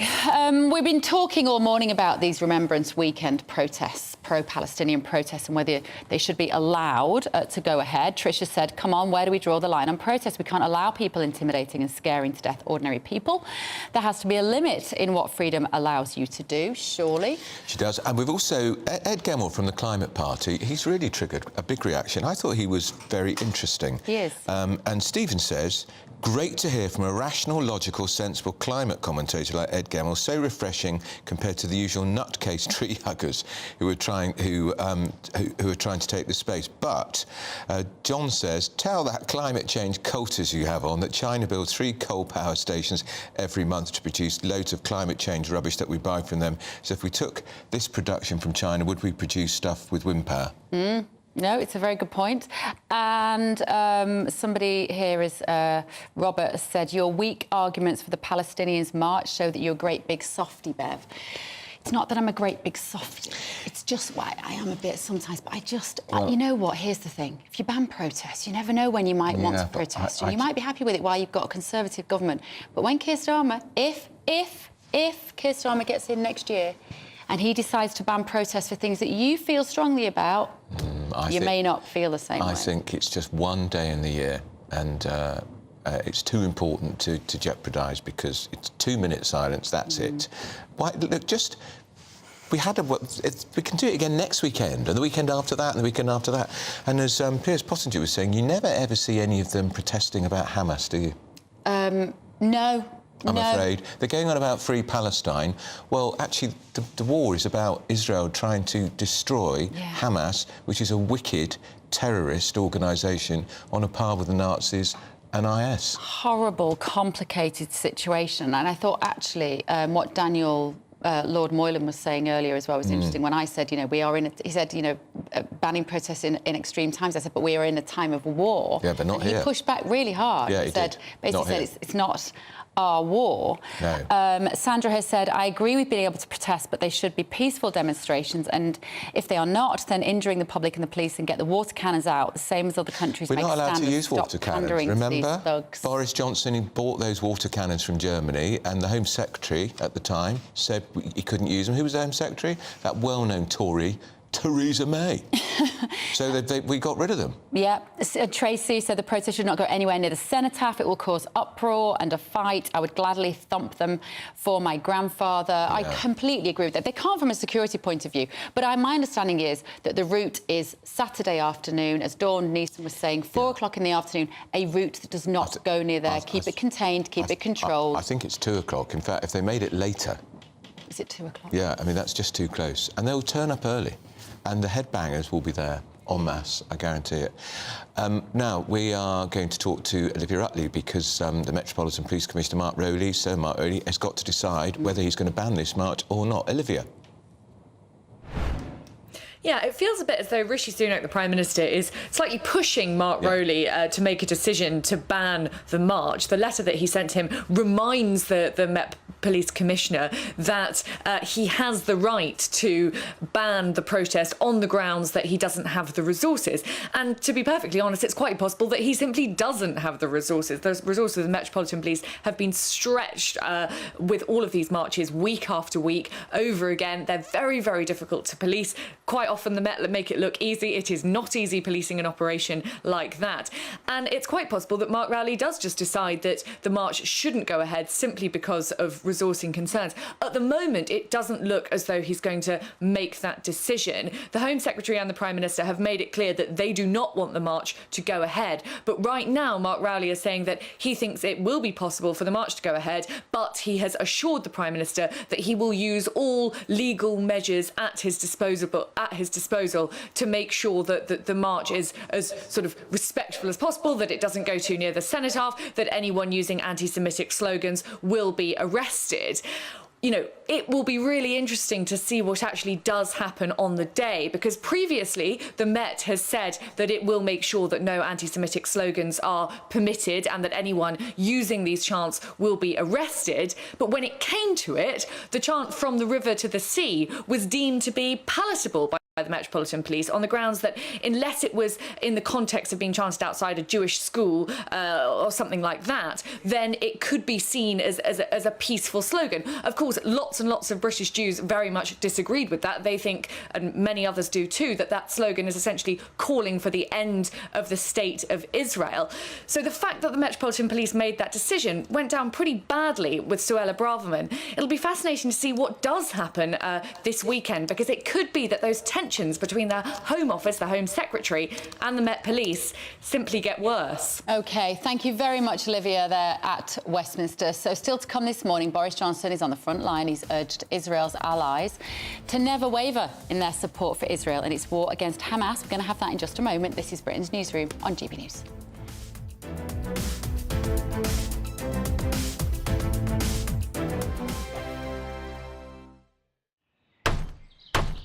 Who is it? We're here for the show.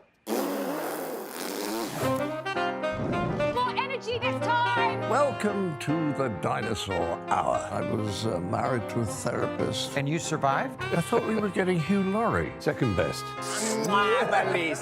You interviewed Saddam Hussein. What's that like? I was terrified. I'm playing strip poker with these three. Ah! No, thank you. My CDs need to be put in alphabetical order. Are you going to be problematic again?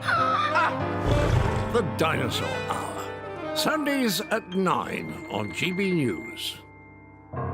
What you get for breakfast is something that, if we do our jobs right, you will wake up to news that you didn't know the night before. It's a conversation. It's not just me and Eamon. We want to get to know you, and we want you to get to know us. From 6, it's Breakfast with Eamon and Isabel. Monday to Thursdays on GB News. Britain's news channel.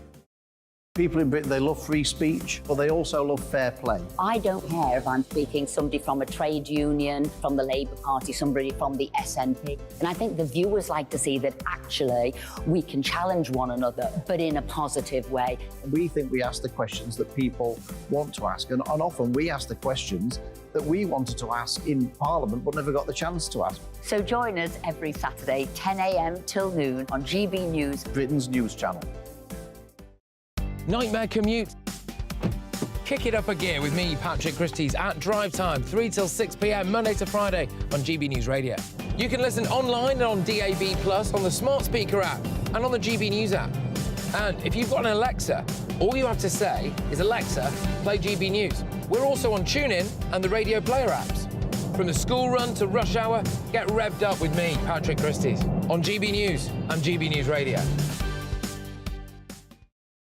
Tired of the usual focus-tested, pre-prepared Westminster runaround? Well, so am I. So you want higher taxes? Is your department to blame for this? Are you rethinking this policy? Every Sunday at 9:30, I'll be sitting down with those in power to get the truth about the issues affecting you.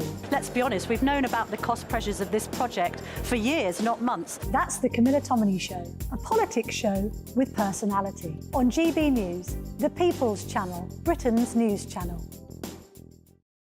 Now then, Lee Anderson here. Join me on GB News on my show, The Real World, every Friday at 7 p.m. I'm not eating bloody cat. Are you Delicious. mental? Open your mouth. OK, here comes a train. Reminds me of the scene in Singing in the Rain. Adam, is that a good one? Whoa! Join me at 7 on GB News, Britain's news channel.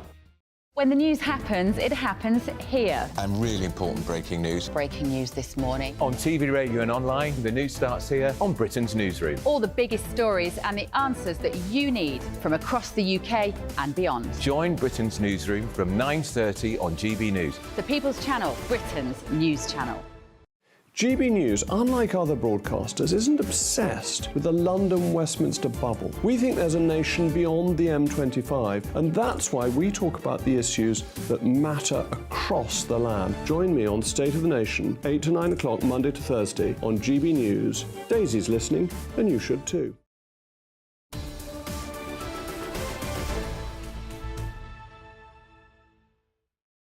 It's 11:16. You're with Britain's Newsroom on GB News with Andrew Pearce and Bev Turner. Well, the Prime Minister's been speaking to the press in Northwick in North London. We're going to have a listen to what he had to say.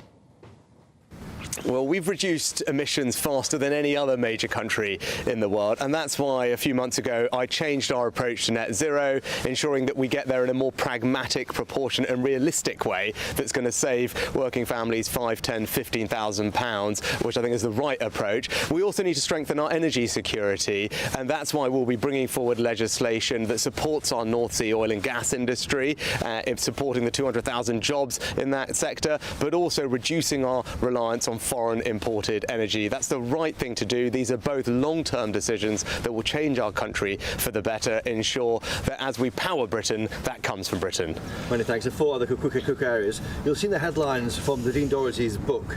Have rapes by a Conservative MP been covered up by your party, and are you investigating them? So these are very serious anonymous allegations. What I would say is it may be that they allude to something that's already the subject of a live police investigation. So I hope you'll understand it wouldn't be right for me to comment further on that specifically. More broadly, the Conservative Party has robust independent complaints procedures in place, but I would say to anybody who has information or evidence about any criminal acts to, of course, talk to the police. That's the right course of action. The cenotaph on Whitehall at the end of your street has been fenced off from protesters. Why not step in and order police to ban Saturday's pro-Palestinian march in London? Well, Remembrance Day is a time for national reflection. It's a time when I know the whole country will come together to pay tribute to those who paid the ultimate sacrifice to keep us safe. I want to make sure the police have our absolute and total backing to clamp down on any acts of criminality, but also to ensure public order. And the Home Secretary is today convening a meeting of the police leads to focus on this issue. still on Gaza, what's the difference between a pause and a ceasefire?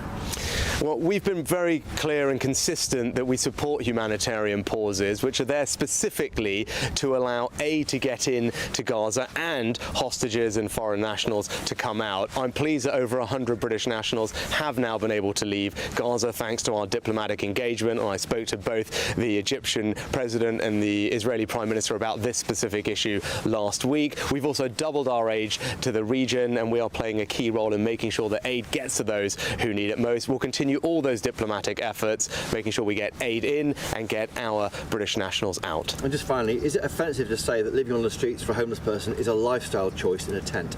Well, I don't want anyone to sleep rough on our streets. That's why the government is investing £2 billion over the next few years to tackle homelessness and rough sleeping. I'm pleased that the number of people sleeping rough is down by a third since a peak, but of course there's more to do. Our Homelessness Reduction Act, which was a landmark law that we passed, has already ensured that over 600,000 people have had their homelessness prevented or relieved. So I'm proud of that record, but of course there's more to do, and we'll keep going so that nobody has to sleep rough on our streets. Prime Minister, thank you. Thank you very much. Cheers, Chris. Great. Good. This morning in Northwick, and here to discuss this is Charlie Rowley. Let's start on that last point there, Charlie, about Suella Braverman using this really unfortunate phrase, I think, to some degree, saying that homelessness is a lifestyle choice for some people.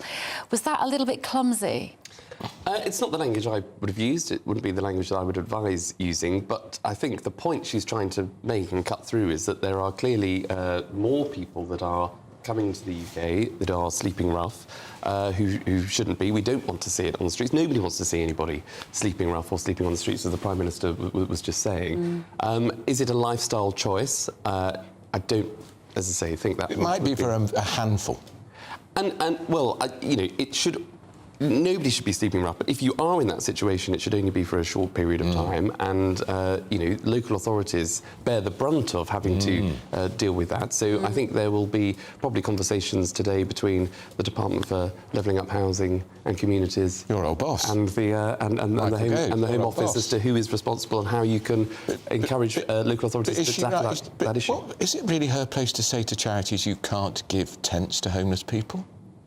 Because that's what she's saying. Well, tents, I think, are not the a cause, but are rather sort of the remedy. So if you present yourself, sleeping rough, or if you're rough sleeping, you're either going to be in a tent or you're not. Yeah. You're either going to be on the street with a tent. But this is a new trend, you see. We've seen this. This is very new, isn't it? We've had homeless people for ever, effectively, haven't we, in this country? But quite recently, you see tented communities. I mean, Shepherd's Bush roundabout, where I try to drive past every morning.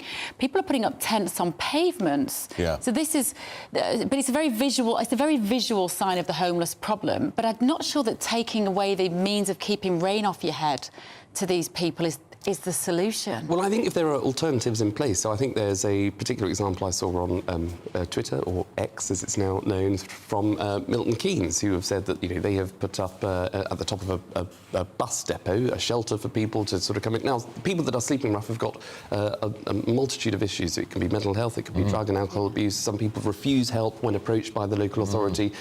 So you've got to engage with those individuals to get them the support they need, to then make sure that they can find alternative ways into mainstream society, so whether that's educational opportunities, skills training, to get off the streets into employment and living clearly a better life than what you are on the streets.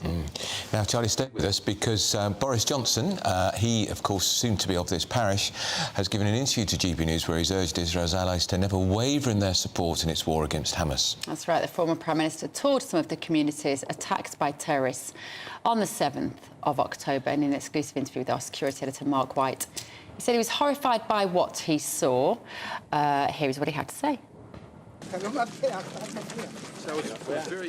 I think it was very important to come here because it's now a month exactly since the appalling atrocities of October the 7th. And I wanted to see it for myself, see the evidence of what happened for myself. But I also worry that across the world, even in our country, the memory of that horror is fading. And people don't understand quite how appalling Hamas's crimes were. And we need to focus on that, because we've got to stop this crazy moral equivalence between Hamas terrorism and what Israel is now trying to do to make sure it never happens again. Palestine! Free, free Palestine! Well, we know, of course, that many thousands are due to head out next weekend during Armistice Day and Remembrance Sunday. A lot of concern about what might happen and calls for that march to be prevented, to be banned. Do you actually agree with that, that these marches should not go ahead? They should remember that Remembrance Sunday is there very largely to commemorate the many, many people in our country, but also across the Commonwealth, who fought against Nazism and fascism.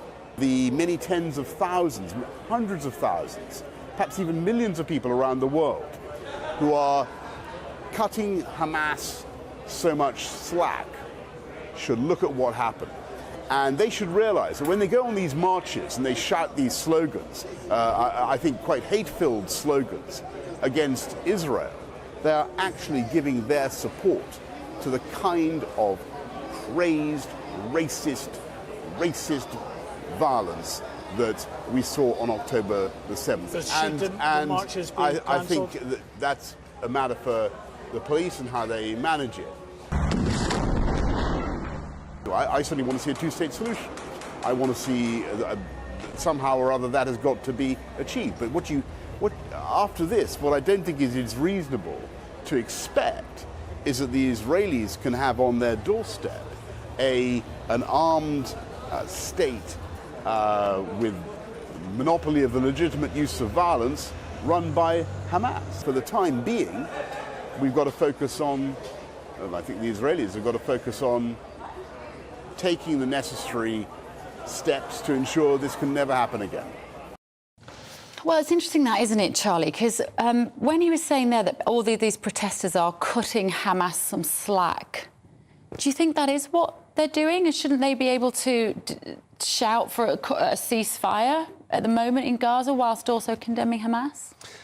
Well, I think it's one of those issues where obviously everybody wants peace. Everybody wants the conflict to be resolved. Nobody wants to see innocent civilians in Gaza and in Palestine treated in the way in which we're hearing about the numbers of people that are being killed.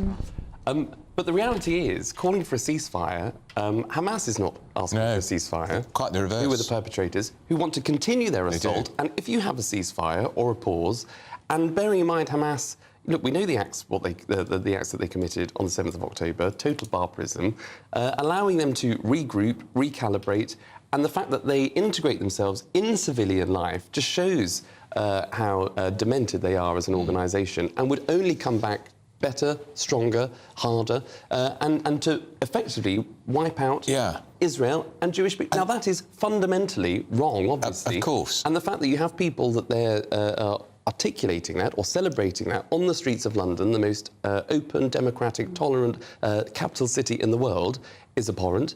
Those people need to be dealt with by the police swiftly. The police haven't acted quick enough in the past, but I think they are doing so now.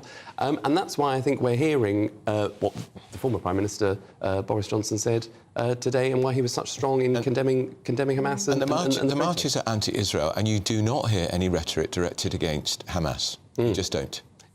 Quite. Because they've decided that Hamas are the good guys here. And there is a whole history, obviously, to the conflict. And I think, look, whatever you think of the Democrats in the US, but I thought President Obama gave a speech quite recently which articulated that, there are lots of truths about the conflict, about the past, about the history, the 75 years of Israel-Palestine.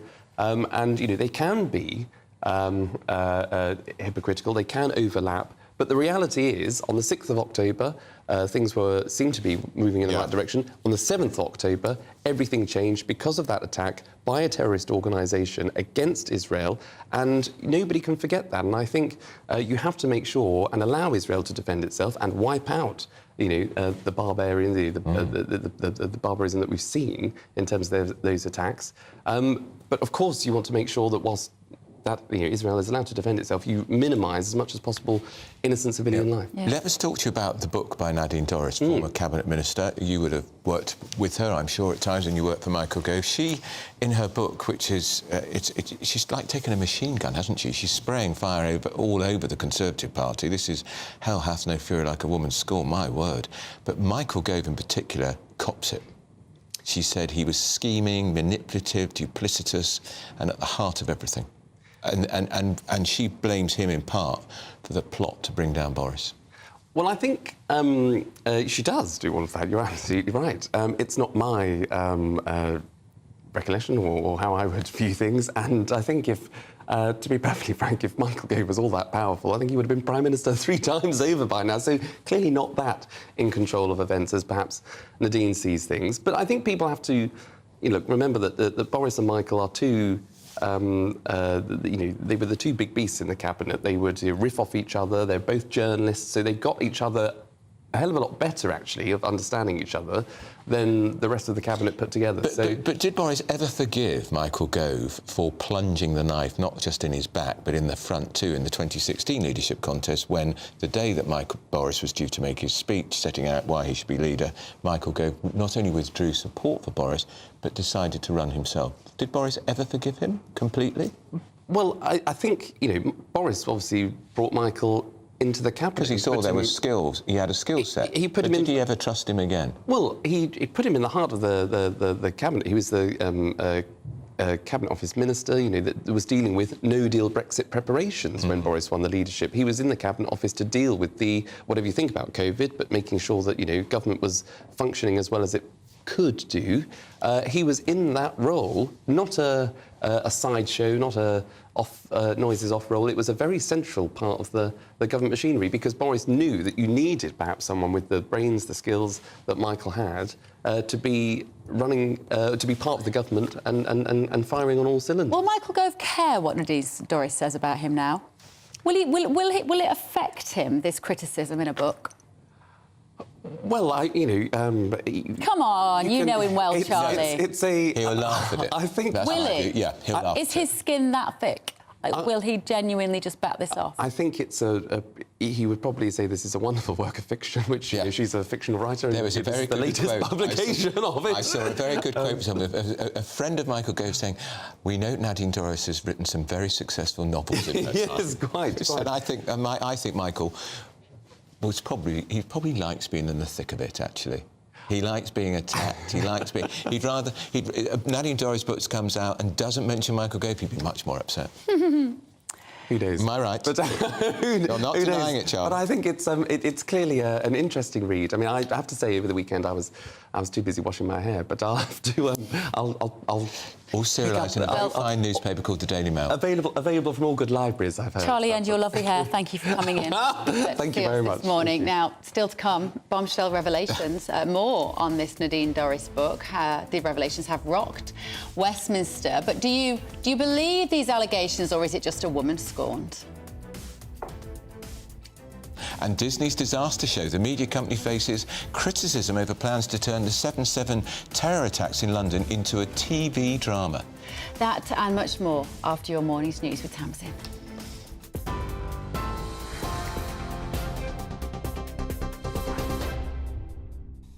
Bev, thank you. Here are the headlines at 11:31. The Prime Minister has described allegations that a Tory MP committed a series of rapes as very serious. Sir Jake Berry, a former Tory party chairman, told police that an internal failure to act on allegations of rape allowed an unnamed MP to continue to offend. Rishi Sunak has insisted his party's complaints procedures are robust. So these are very serious, anonymous allegations. What I would say is it may be that they allude to something that's already the subject of a live police investigation. So I hope you'll understand it wouldn't be right for me to comment further on that specifically. More broadly, the Conservative Party has robust independent complaints procedures in place. But I would say to anybody who has information or evidence about any criminal acts to, of course, talk to the police. That's the right course of action.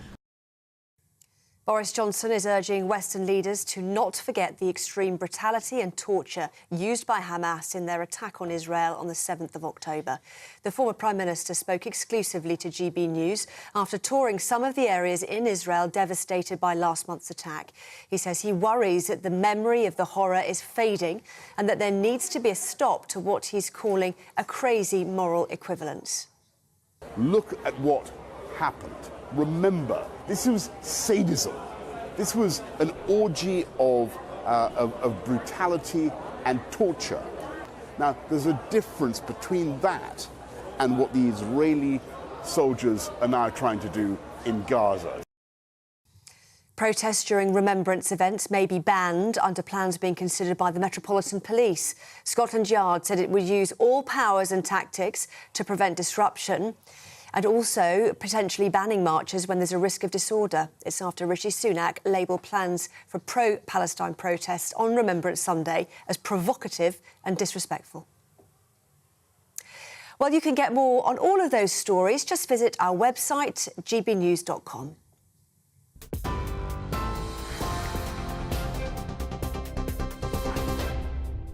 For exclusive, limited edition and rare gold coins that are always newsworthy, Rosalind Gold proudly sponsors the GB News Financial Report. Well, here's a quick look at today's markets. The pound will buy you $1.2416 and €1.155. The price of gold is £1,600 and 75 pence per ounce. And the FTSE 100's at 7,411 points. Rosalind Gold proudly sponsors the GB News Financial Report.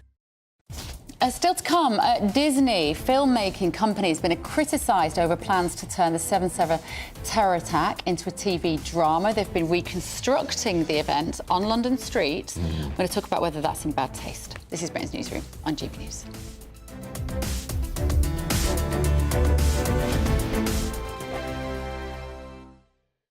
In a world of dull and predictable radio and TV shows. Oh, hi. On Mark Dolan tonight, we've got big guests. We drill into the big stories of the day. The show adds up to a brilliant listening and viewing experience. Mark Dolan tonight is the most entertaining current affairs show ever, and that's a fact. Join me, Mark Dolan, Fridays and Saturdays from 9, Sundays from 10. Only on GB News, the People's Channel, Britain's news channel. There's only 3 people you can trust in life. Your doctor, your lawyer, and your nana. I'm not sure. So join me, Nana Aquare, at 3 p.m. every Saturday and Sunday, where we discuss the biggest topics of the weekend. Be ready for battle. Could you be quiet? What is this? It's my new teeth. It's your new teeth. I don't bite. Well, not without a good reason. Always honest, always fun. Every weekend at 3 p.m. on GB News, the People's Channel, Britain's news channel. So Jubes and Kerr, we tackle the issues of the day with real, robust debate, both sides of the fence, battling it out with me in the middle with my forthright opinions and views. And often really interesting things happen because you start with a position and then by the end of the debate you find actually, well, I might not have thought about that one. What we need in this country is 2 new political parties. You should maybe think about doing a 2024 calendar. I'm Michelle Dewberry and I'm keeping you company right through until 7 o'clock this evening. GB News, the People's Channel, Britain's watching. Join us every night on GB News at 11 p.m. for Headliners, which is 3 top comedians going through the next day's news stories, which is exactly what you need, because when the establishment has gone crazy, you need some craziness to make sense of it. Headliners. You don't have to bother reading the newspaper. We've got it covered for you. Every night at 11 p.m. and repeated every morning at 5 a.m. We won't send you to sleep like some of the other paper review shows out there. So join us 11 p.m. every night on GB News. The People's Channel, Britain's news channel. GB News, unlike other broadcasters, isn't obsessed with the London-Westminster bubble. We think there's a nation beyond the M25, and that's why we talk about the issues that matter across the land. Join me on State of the Nation, 8 to 9 o'clock, Monday to Thursday, on GB News. Daisy's listening, and you should too. Every Sunday from 11, join Michael Portillo. There will be topical discussion, looking at the week before and the week to come. So kick back and relax at 11 a.m. on Sundays on GB News with me, Michael Portillo. GB News, the People's Channel, Britain's news channel. I'm Andrew Doyle. Join me at 7 o'clock every Sunday night for Free Speech Nation, the show where I tackle the week's biggest stories in politics and current affairs with the help of my 2 comedian panellists and a variety of special guests. Free Speech Nation, Sunday nights from 7 on GB News, the People's Channel, Britain's news channel. Nightmare commute? Kick it up a gear with me, Patrick Christie's at Drive Time, 3 till 6 p.m, Monday to Friday on GB News Radio. You can listen online and on DAB+, on the smart speaker app and on the GB News app.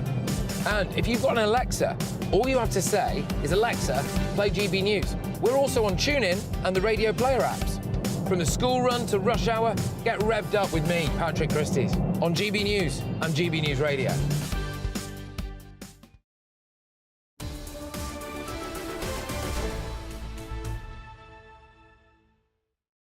It's 11:38. You're with Britain's Newsroom on GB News with Andrew Pearce and Bev Turner. Well, we've been talking about the King's Speech tomorrow, in which we think licences for oil and gas projects in the North Sea will be awarded annually. This is all going to be revealed by the King tomorrow. So we're going to talk now to the director of the Climate Media Coalition, Donnahay McCarthy. Donnahay, good morning to you. Good morning, Andrew and Bev. How are you?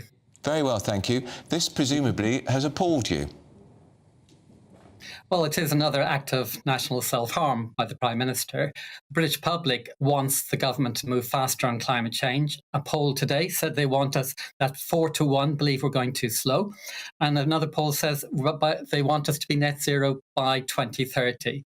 What the government is proposing is to invest billions in the opposite direction, which is more fossil fuels, which are more expensive and more insecure, instead of investing that money in offshore wind, energy and storage. Are we not doing both, Donnahay, at the same time? And do we not need to do both so we don't have blackouts in the next 12 months? The idea that we'll have a licensing round will stop, has anything to do with our energy security over the next 10 years is risible. Any production would be around 2035. We have no danger of supply over the coming year. What we do need to be doing is investing for 2030 and investing billions in unneeded fossil fuels. The International Energy Agency clearly says we don't need any new fossil fuels by 2050 to get to net zero. And what we do need to be investing in is making it cheaper for people's homes to be heated and lit. And what that involves is 3 things. Investing in insulation for people's homes, investing in renewable energy, which is the cheapest form of energy on the market now, and finally investing in storage, which we have failed to do since the 1950s.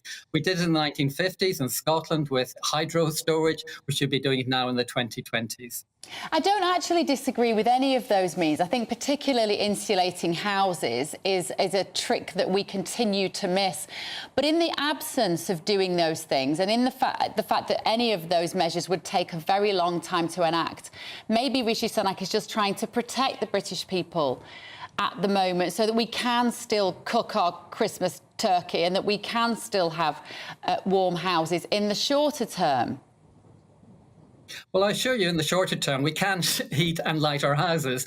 Indeed, my house for the last year has been lit and heated by renewable energy, and it actually my gas bill and my energy bills are minus £100.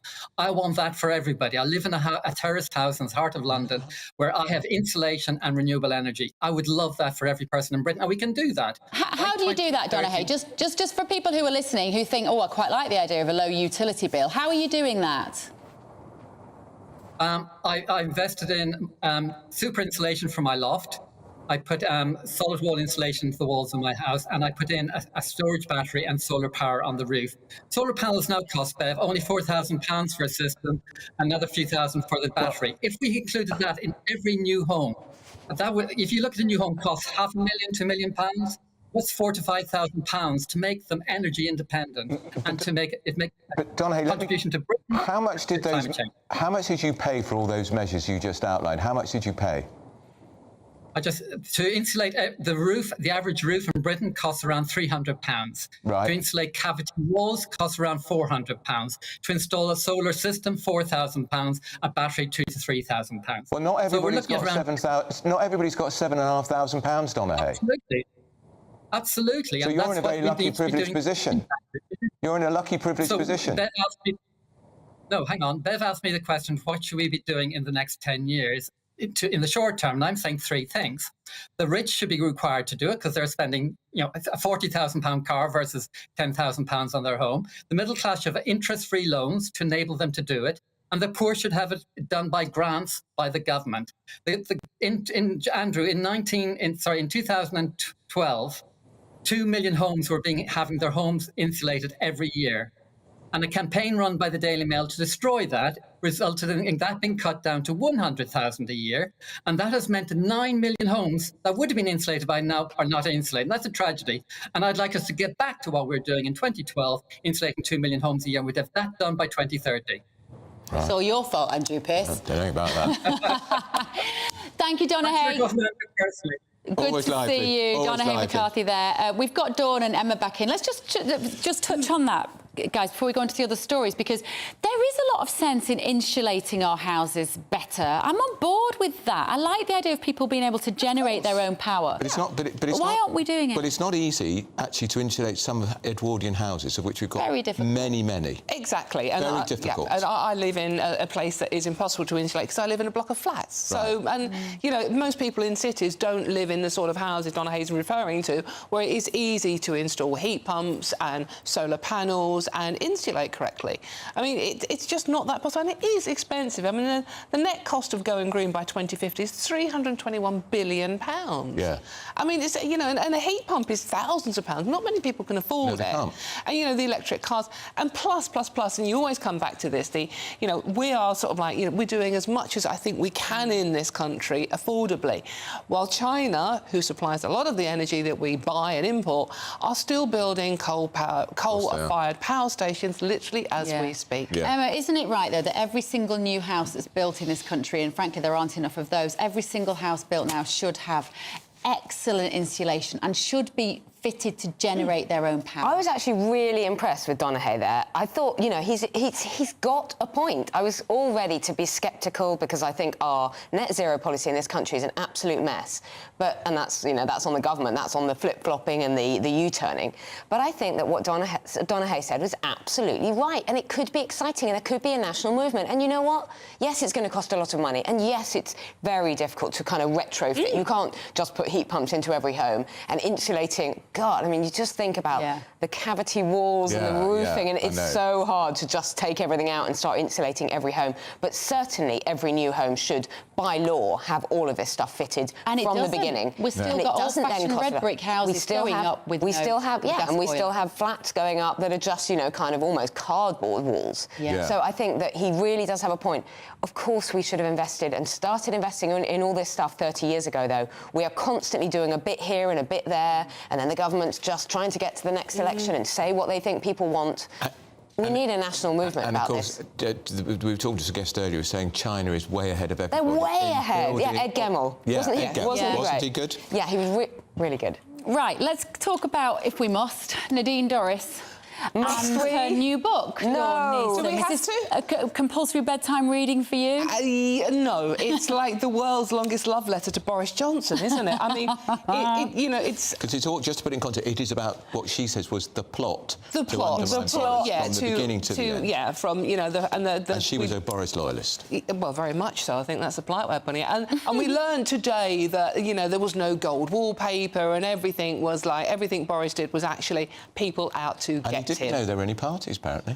No parties, no gold wallpaper, nothing going on that was wrong with Boris whatsoever. So I just, I really... It's a bit embarrassing, isn't it? She's a bit like a lovesick puppy. Really embarrassing. Exactly. We were talking about those little puppies that sort of try and, rub themselves against your leg. Yes. Even Boris, with his huge ego, must be a bit embarrassed by this. Also, as a former publisher, I think that the serialisation has been completely, sorry, but it has been a bit of a mishmash. It wasn't clear in the Mail on Sunday what was this salacious, exciting new material from her book, what was kind of commentary from the papers, what she's actually saying. Because she alluded to apparently the Tory MP who... Yeah, the former chairman. Yeah, and she alluded to it in her book, and the Mail on Sunday actually got the letter which he wrote. It wasn't well done, though. With a serialisation, you want to be really clear. These are the salacious bits, and then you want to buy the book. She's clearly still obsessed with Boris, but she's also burning with resentment about not getting her peerage. Yeah. She's a second-rate, third-rate writer. They sell very well, her books. She sold millions of copies. I don't think this book is going to sell at all well. But her novels have sold well.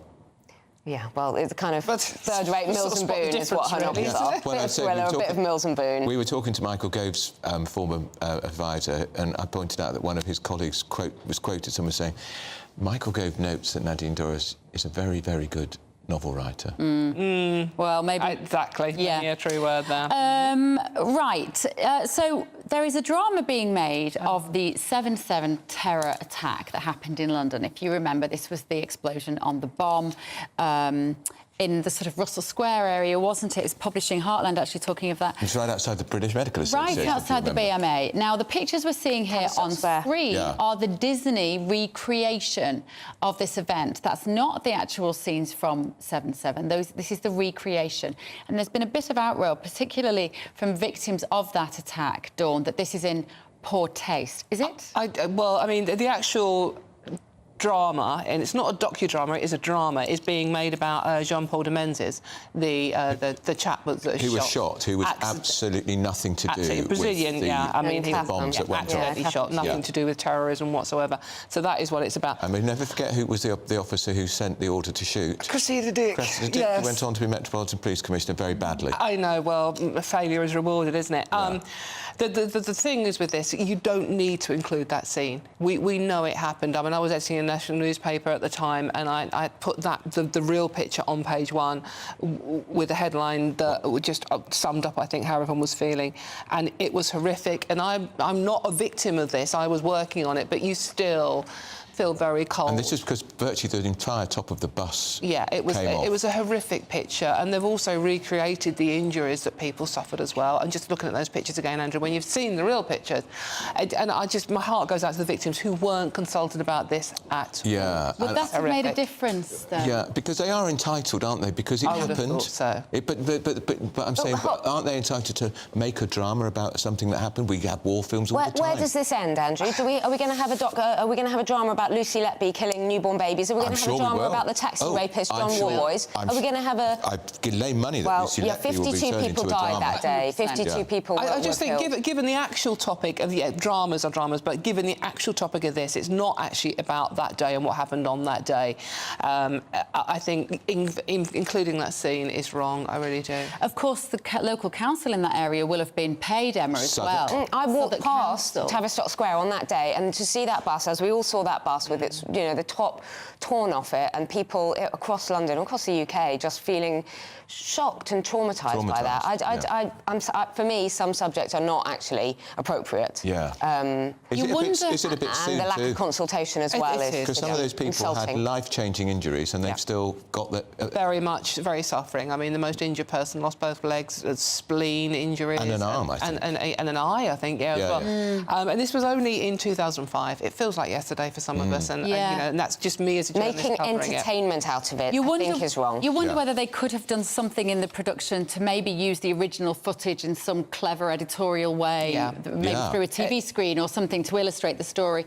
But as we said, wars are recreated, difficult situations are recreated in drama all the time. Dunkirk showered with awards. That was a while ago now, obviously, but these people are still suffering, very traumatised. And as Bev has just said, maybe include some of the original footage from the time. Can you remember what your headline was that day? Yeah, but I'm not sure I can say it on air. You've already swore once this morning, Dominic, so you can't swear again. Just want to quickly touch on this. Can you tell us? It was the B word.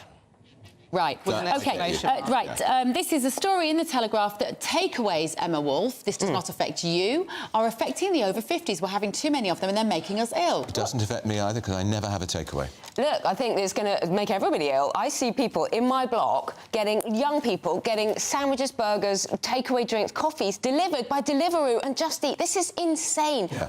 They are storing up cholesterol. Yeah, we know that salt, fat and sugar is the worst thing for cholesterol. They don't even walk out and go and buy it. It's not they literally can't walk across the street to a Tesco or another supermarket to buy basic grocery. No wonder no one can buy a flat. No wonder we're storing up massive levels of obesity. Do you have to pay for Deliveroo to deliver it? It's insane that you would order, a bit of fruit and a couple of burgers to your house. You're not a big fan of Deliveroos and Uber Eats. I've never had one. I've never eaten a burger in my life. I don't do takeaway food either.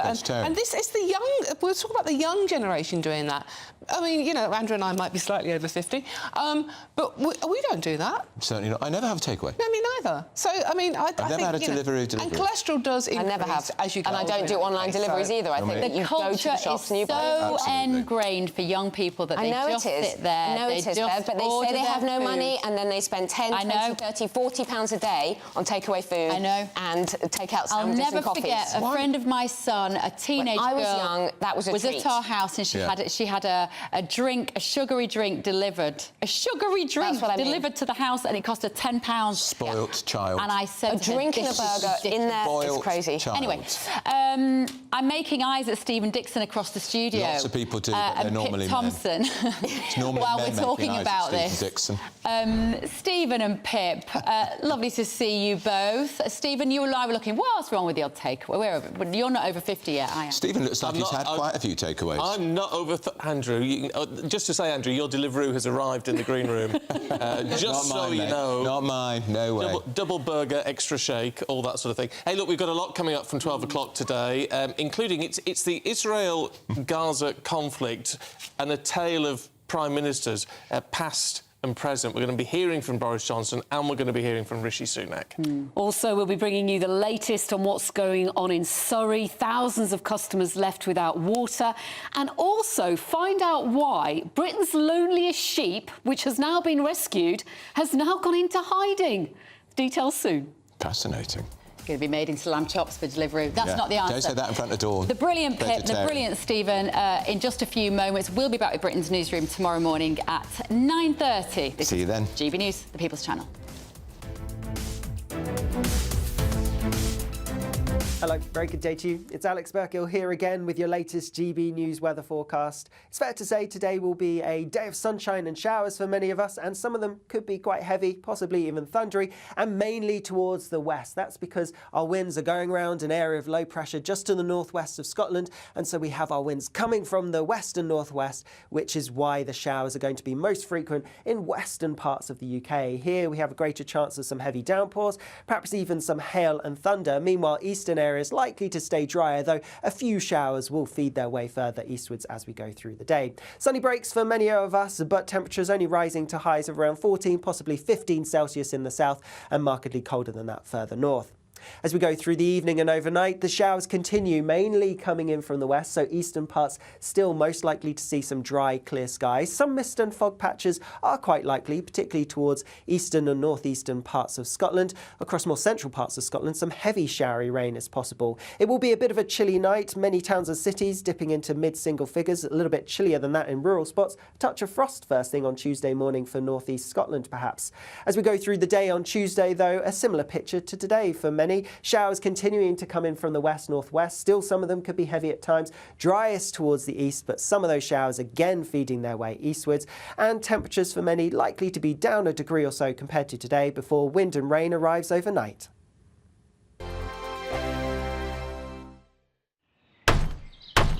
Who is it? We're here for the show. More energy this time! Welcome to the Dinosaur Hour. I was married to a therapist. And you survived? I thought we were getting Hugh Laurie. Second best. You